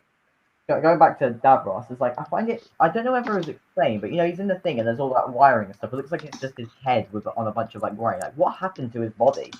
Well, I'll get to that later on because it leads you through the Dalek stories, but we haven't actually met Davros yet. But I'll get there. Don't worry. Andrew's a run off to pee, but we'll keep going. Where was I? Can you stop telling people that's what's happening? I'm just telling Mario I may cut it in the edit, but now I won't because you've pissed me off. Oh. Hey, Andrew's going for a piss. Enjoy. It's the piss podcast. I feel like I may have spoke too soon about the child actress because she gets kind of obnoxious here, and then it's ridiculous how she becomes the Emperor from Star Wars and starts shooting lightning out of her hands. No, she becomes Rey Shadow Legend. Either way, it's kind of daft, but yeah. Then as I said, this is where we get the things we've already discussed. I love the discussion of Dalek racial purity and the two different kinds of blobs, which is great. Yeah, I brought up how initially, like, I knew about the scene where he saw the no colored sign. I was like, it seems a bit off in the episode. Like, did it really need to be there? But then when I actually watched the episode and seeing the whole thing about racial purity, I was like, yes, it did make sense. That's obviously, wow, that's just blown my mind. Yeah, that's the whole theme, isn't it? Racial purity, Nazis, and kind of no colors and everything. Wow. Did you realize? That's just. I've had to pause for a second. That's blew my mind a little bit. That's I've identified a theme. Well played. It's kind of obvious when you watch it, I thought, but whatever. Well, yeah, but again, I'm stupid. I didn't even. I think I probably knew of it on subconscious level, but yeah, we're very good. Very good. I appreciate the episode all the more now, so thanks for that. The next line I've noted was just something that I found odd because the Doctor mentions that he's had 900 years experience in this scene, and I said it makes no sense that he hasn't aged at all between now and Eccleston. He's lived through the. There's a theory about that. Like, because he's like 953. He says he's 953 in Time in the Rani and 903 in Voyage of the Damned. Yeah. The theory is that, like, when he joined the Time War, the theory is that the Doctor was dead, so he basically started counting his age again. So that's why he's gone down. Okay. So that's a pretty good theory, I'd say. So, you know, it's time travel, so I guess you could explain it any number of ways. When he became the War Doctor, the Doctor as he knew it was dead. So, yeah. Fair enough. Yeah, we have some great scenes. Back from the test. We have some awesome scenes that related to what Andy's been saying and everything. I love how much the Seventh Doctor and Ace trust each other, and they kind of play off each other really well. Then we get the reveal of Davros, and I've just said that I love Terry Malloy. I've met the guy, but his shouting in this scene is way too much. He's far too over the top. Yes, completely agreed. I did actually point this out because this actually, I was surprised by how, because I didn't think it was the same thing, but I was glad by this. This is the first Dalek story since Death to the Daleks, where the Daleks aren't like second fiddle to Davros. Like Davros doesn't appear until the last story, and then he leaves halfway through and kills some Daleks. Like the Daleks are the focus here, whilst every Dalek story, from Genesis to Revelation, Davros is a Davros story, not a Dalek story, pretty much. Yeah, but it's nice how they incorporate Davros without letting him take that focus, which is a cool touch. And the fact that they reference him in episode 1 so that it's not like, who's this guy, when he actually turns up, Anyway, the shuttle docking with the mothership I thought was a brilliant effect for the time, especially. And then we get the key scene. We have to kind of spend a couple of minutes, maybe. The Doctor referring to himself as President-elect, which is a nice reference back to the 5 Doctors, calls the Emperor to surrender the hand. Davros again mentions the Doctor has changed again and reveals himself. Then to your point earlier, Mario, the Doctor says Davros has discarded his last vestige of his human form, and he is just ahead. It was almost a running gag that he basically got more and more parts of him destroyed in every episode. Confused because he got his body back in Stolen Earth Journey's End. Yeah, but weirdly he still doesn't have the arm back that he got blown off in Revelation. Yeah, he's got his own colored flesh, which he used to make the new Daleks. Yeah, again, I think you kind of have to put that down to Time War, maybe. I don't know. Yeah, but yeah, he is definitely supposed to be. The Nightmare Child repairs you just to kill you again. Possible, you never know. But yeah, I thought it was good continuity that we've gradually had Davros becoming more and more like a Dalek, and at this point he is just ahead. For as much as I slightly criticised Malloy earlier, him and McCoy, in this scene are brilliant, playing off each other. Yes, agreed. Unlimited rice pudding, etc. Yes, I said the Doctor mocking is just brilliant. The unlimited rice pudding line, iconic. Exactly. Fact that, same point as the thing before. It's like, compare this to like how he is post Time War or something. Yes, yeah, absolutely. And the Doctor the Doctor reeling off with insults, and then like to how impotent the Daleks are with his anger, and then as soon as Davros is like, "I've got the hand of Omega," he switches to, "Don't use it." Let's block Scarrow. Yeah, but then that was I saw that as kind of sort of multifaceted, because the way that the Doctor begs him not to use it, I was like, is it manipulation, like reverse psychology, or is he genuinely like, I don't want to have to destroy the planet kind of thing? I find it kind of weird when he destroys Scarrow, because aren't the files still on it or something? No, not at that point. No. Ah, good. But I brought, I was bringing back the Time War. I think I mentioned earlier how it's like this story started the Time War. Like, there's a pretty common theory that the Doctor tricking the Daleks into destroying Scarrow is the first act which initiated the Time War. So there's a theory as well that the actual first volley in the Time War was the Time Lord sending the Fourth Doctor back to try to avert the creation of the Daleks. Yeah, it's like that as well. It's like Genesis and Remembrance were like the big factors into. I think they're generally considered to all be part of the same thing. Like from Genesis onwards is the first sort of volleys in the Time War, and then it got really intense, like post destruction of Scarrow. Yeah. Anyway, you done? On my notes, I kept spelling it as Scarrow instead of Scarrow. I don't know why. I love the fact that the Hand of Omega effect, when it destroys Scarrow, looks exactly like Superman's ship from the 1970s movie. I was like, Superman destroyed Scarrow. What is he doing? You little Dalek. Exactly. I can't be doing with the cutaways from this to the tragic romance thing with Ace and Mike, because I wasn't interested in that at all, especially at this point. So I just like, we don't need it. The Doctor telling Davros, "You tricked yourself," as he just brilliantly playgrounded. Davros begging. I love how when the ship was getting blown up, it was kind of left in the dark whether Davros escaped or not. So it's I don't think it was left in the dark. I think it was quite clearly telling you that he had escaped and didn't care. Yeah. In fact, he went back, but we didn't actually see an escape pod get out. So it's like, yeah, but the Daleks do actually point out that the escape pod is launched quite vividly. It's like it blew up before he got away. I don't know. Yeah, anyway, again, great. The matter of Davros' escape is very similar to pretty much all of the ways that the Master's escape is handled. Oh yeah, and even Davros. I mean, if you look at Soul and Earth Journey's End, and then he's back. Oh yeah, later, true, yeah. I won't address it. He Anyway, survived. moving on. Yeah. You know how the Supreme is there. It's like I can get behind. Like I said, how the Daleks are probably wobbly here, but they still are menacing. I can get behind the little wobble. But the thing which just always annoyed me was just the Renegade is in a single place, yet it's still just wobbling from side to side. It's like surely just staying in one place would keep it still, but now it's just. There's a mutant inside of it that's losing his rag. Just let it go. I don't know. He's probably just trying to get out. He's banging on the sides trying to get out, but they just kept it in. Exactly. Yeah. Again, just shouting out great dialogue. Davros begging for pity on me, and then the Doctor's, I have pity for you. And then, as I said, Davros just like, fuck you guys, I'm out of here, and just escapes in an escape mode. Then, obviously, the hand, it points out the hand's returning to Gallifrey, which sort of puts a neat little bow onto that without needing any loose ends explained.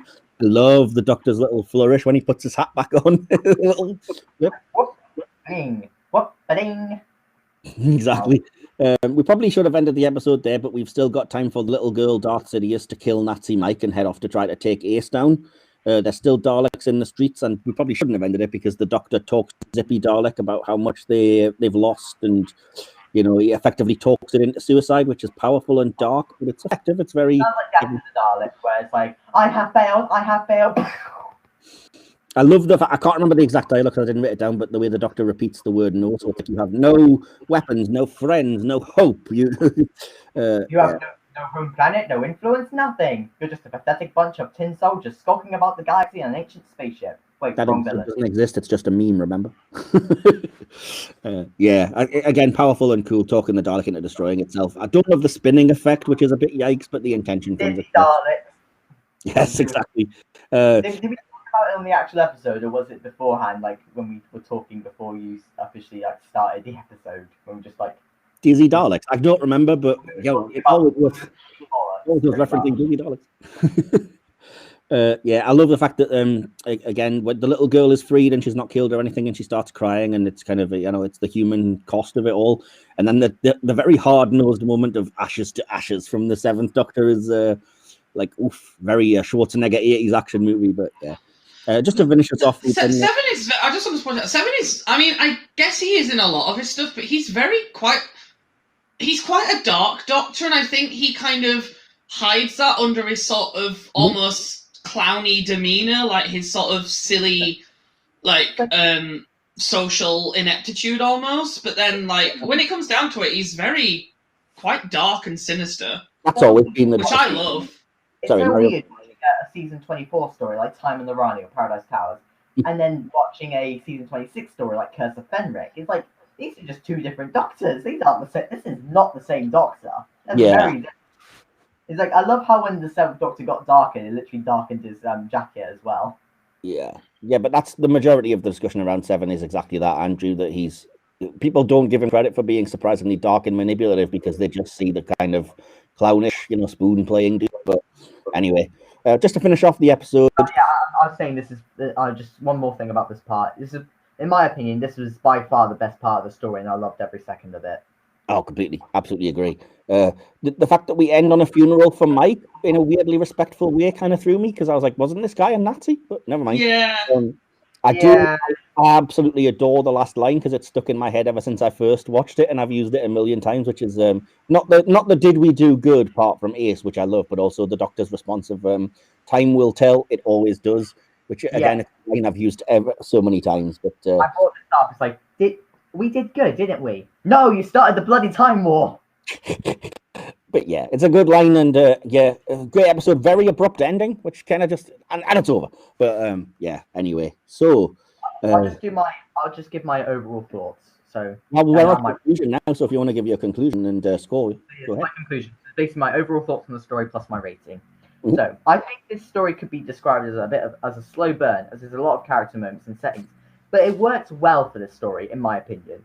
The Daleks are amazing. And part 4, in my opinion, is one of the best individual episodes in Classic Who, as an individual episode. And it's really nostalgic for me. I love pretty much everything about it. Perfect 10 out of 10. Awesome. That's fair enough. Andy, do you want to give your conclusion and score, or would you rather No, so I put finish us off? just want to see if you did any. No, I think we covered all of the notes that I had. I just put a thoroughly enjoyable story that keeps up its fast pace for the majority of all 4 episodes. 7 and 8 are a dynamic duo with great chemistry. The Daleks are a lot of fun. With interesting new mechanics. That's not the right word, but I couldn't think of a better one with the whole, like, they've mutated again. Davros's appearance is delightful without overshadowing the Daleks for the first 3 episodes. The acting is relatively strong across the board for the most part, and the anti-racism message is a pretty good one. The effects are pretty decent for the most part, bar a couple. And it has 2 of the most iconic scenes in the entire show, with Ace beating up the Dalek and 7 arguing with Davros about unlimited rice pudding. Overall, an incredibly strong classic Who story and one of my favourite Dalek stories of the entire show, with only a very few lines of dialogue that I don't particularly like. And I wasn't sure whether to go for 9 or 9.5. I think I'm going to settle on a 9 overall. So 9 out of 10 for you, then for Mario. Yes. I really do hope all the... You said 2 iconic scenes. There's 3 iconic scenes. Being on the Dalek, talking with Davros about a limited rice pudding, and flying up the stairs. Yes, actually, that's a fair point, yes. Fair enough, absolutely, yeah. I hope all this talk of unlimited rice pudding is actually about rice pudding and not something else that the Daleks might have been involved with. Anyway. Right, I'll just let that sit there for a second. So I'll give my conclusion and score then. And Andy, get ready to work out the average for me, because I've got my calculator right here, so I can work out the average for you. Fair enough. So my conclusion and score is much better than... Mario, what did you score it? 10? 10. Yeah, I gave it a 10, and you gave it a 9. I've got my calculator right here, so don't worry. I just said much better than my early memories had me believe. A surprising amount of action, both Dalek and military. A story that barely wastes a second of its 100 minutes. Cleverly and tightly plotted. Mostly well written and directed. It's ambitious and limited by time and budget, but that just makes what it does achieve all the more impressive. There's some brilliant dialogue that's become rightly famous and gloriously well acted. It's not perfect. While most of my complaints are nitpicks or limitations that couldn't be helped, there are still moments of clunky dialogue, ill-judged humour, or overcomplicated exposition. But I had an absolute blast watching such an explosive story, puns intended. It kept me engaged, enthralled, entertained, and other things beginning with E. Ecstatic, excited, engorged. Well, Daleks are the masters of girth. And there was far more Dalek action than I remembered. I was hoping that would break you. Nice. What was your rating? And I'm not done yet. I just wanted to break Andrew for a second. How did you feel about this Doctor episode? Like, I was engorged. Oh, marvelous. Not engrossed, engorged. And there was far more Dalek action than I remembered, or than we've seen in several other Dalek stories, classic and modern. The pace was brilliantly frenetic, keeping my heart racing, and when I finished, I wanted to go back and watch it again. Doctor Who, at very nearly its absolute finest, a brilliant reminder of why I love this genre and this show, and 9 out of 10. So that's 2 9s and a 10. I want to alter my score. I've decided I am actually going to go, because I put either 9 or 9.5. I'm going to go for 9.5. You just wanted to talk. That's cheating. Wait, what is your score? I'm going to go for the 9.5, because I couldn't decide between the 2 when I was reviewing it, and yeah, I'm going to go for the 9.5, which puts it in the middle, which makes 9.5 the average. In which case, I'll go down to an 8.5. Seriously? Are you going to be that petty? Yes. I'm just trying to work out the freaking average. No, I'm kidding. I'm kidding. We'll say 9, 9.5, and 10, and then the average can be the 9.5. Yeah. The 9.5 out of 10. That's the average. Either way, I think in terms of what the podcast is called, hit or miss, I think we can pretty much say without any problem that this is a hit. It was a miss. A hit. I believe this puts this at the top of the leaderboard. Then you know fine well that's what it does, Andy. Like I said at the start, I remembered it being the best McCoy story along with Great Show and the Galaxy. Yeah, I say it is the best McCoy story. I'd go either this or Curse of Fenric. I love the Curse of Fenric, but I haven't watched it in a while. Maybe I should rewatch it. I was probably going to rewatch it later, but I think because this podcast went on for so long, I'll probably wait till tomorrow. I think, yeah, Curse of Fenric, I'm definitely going to try and put on Series 3's list. A 9.5 out of 10, baby. Yeah, top of the leaderboard for Series 2. I don't think anything's going to be touching that. And if anybody's curious, by the way, yes, I still have Will's scores for all the remaining episodes, and Will did give this a 10 out of 10 as well. So I can bump it up. No, unfortunately, Will's scores when he's not actually part of the podcast don't count, but I always just shout them out. Bump it up because... Yeah, but I mean, you know, 9 point... up by 0.1. So yeah, stick to and you go up by 0.1. If you want to think of it as a 9.6, that's fine. But officially on the leaderboard, which to be fair, Will actually does right, then it's a 9.5, and it's for everything we've scored. I think we've been doing mostly popular and really sort of good stories up to now. At this point, don't invite me for Series 3 if you're going to do Paradise Towers or In the Forest of the Shite. I've never seen Paradise Towers, and I will burn the podcast to the ground before I make anybody, including myself, in the Forest of the Shite. So don't worry about that. So yeah, as I say, we've had a good run of episodes, and that concludes the 2-part Dalek takeover. So that should hopefully end any Stiffies for Scaro sex terminate puns for the foreseeable future. Still going to reference it. Oh yeah, well probably we didn't make enough reference to Kylie/Kaylee. Andrew, do you want to chuck a I've been trying to be good. And you're sat there trying to tempt me over to the dark side and bring back all these old jokes that I don't want to run into the ground. I'm joking. Yeah, but Mike's gonna do a final video that's like at the end of the series, just showing off all the stuff which weren't in the proper episodes. So basically, before we started the episode officially, we were just talking random bollocks. Like how we run. Well, in the gap between series 2 and 3, we need to do like videos. It's just every Kylie mention as a compilation, then every like Dalek porn joke as a compilation. Absolutely. And then like just a 20-minute clip of Xander from episode 2 ranting about his parcel. Just Xander going off on the wall for half an hour. And then a clip that every time Will dropped out of the first episode whenever I slagged off the gang of 2-parter. That was series 1, but yeah. Series 1, episode 1, just to break nostalgia's sake. So join us again next week when we will be reviewing another Doctor Who story. This time will be the story Kablam with an exclamation point. I am excited. Kablam was... I've made my thoughts on Series 11 quite clear on the podcast before, but Kablam was when it first aired, the first episode of Series 11 where I was like, yes, I am completely here for this. I'm excited to rewatch it and see what I think, because I remember really loving Kablam. It's my favourite of Series 11, I'll just say that if you want another opinion. Oh, brilliant. Yeah, by all means, absolutely. We tend to do that, so yeah, great. 9 out of 10. Awesome. Awesome. So 9 out of 10 from Mario, for if anybody's curious for that one for future. But yeah, it's one of those that gave me, you know how you were talking about how sometimes you and Phil will hear weird things that become like almost memes that you joke about, like the from Boomtown that you were talking about, you know. Do you require an icy patch? Yeah. It's one of those that's done that for me, because any time about post or anything coming, I always tend to jump up and go, "It's the Kablam Man!" Oh, I love the Kablam Man! Oh, is this still me? Do any of you guys want to shout out your social medias real quick? Watch my YouTube videos. I'm working on a Feast of Stephen recreation at the moment, and I make Doctor Who videos and plush videos and stuff. It's just Mario Bowser 494. There we go. Same as your Twitter. You don't need to worry about Twitter. The Twitter, you can just you don't worry about that. It's my YouTube. I mostly care for people to mainly YouTube. I'll put that in the description. I'll add your YouTube channel rather than your Twitter. Andy? Yeah.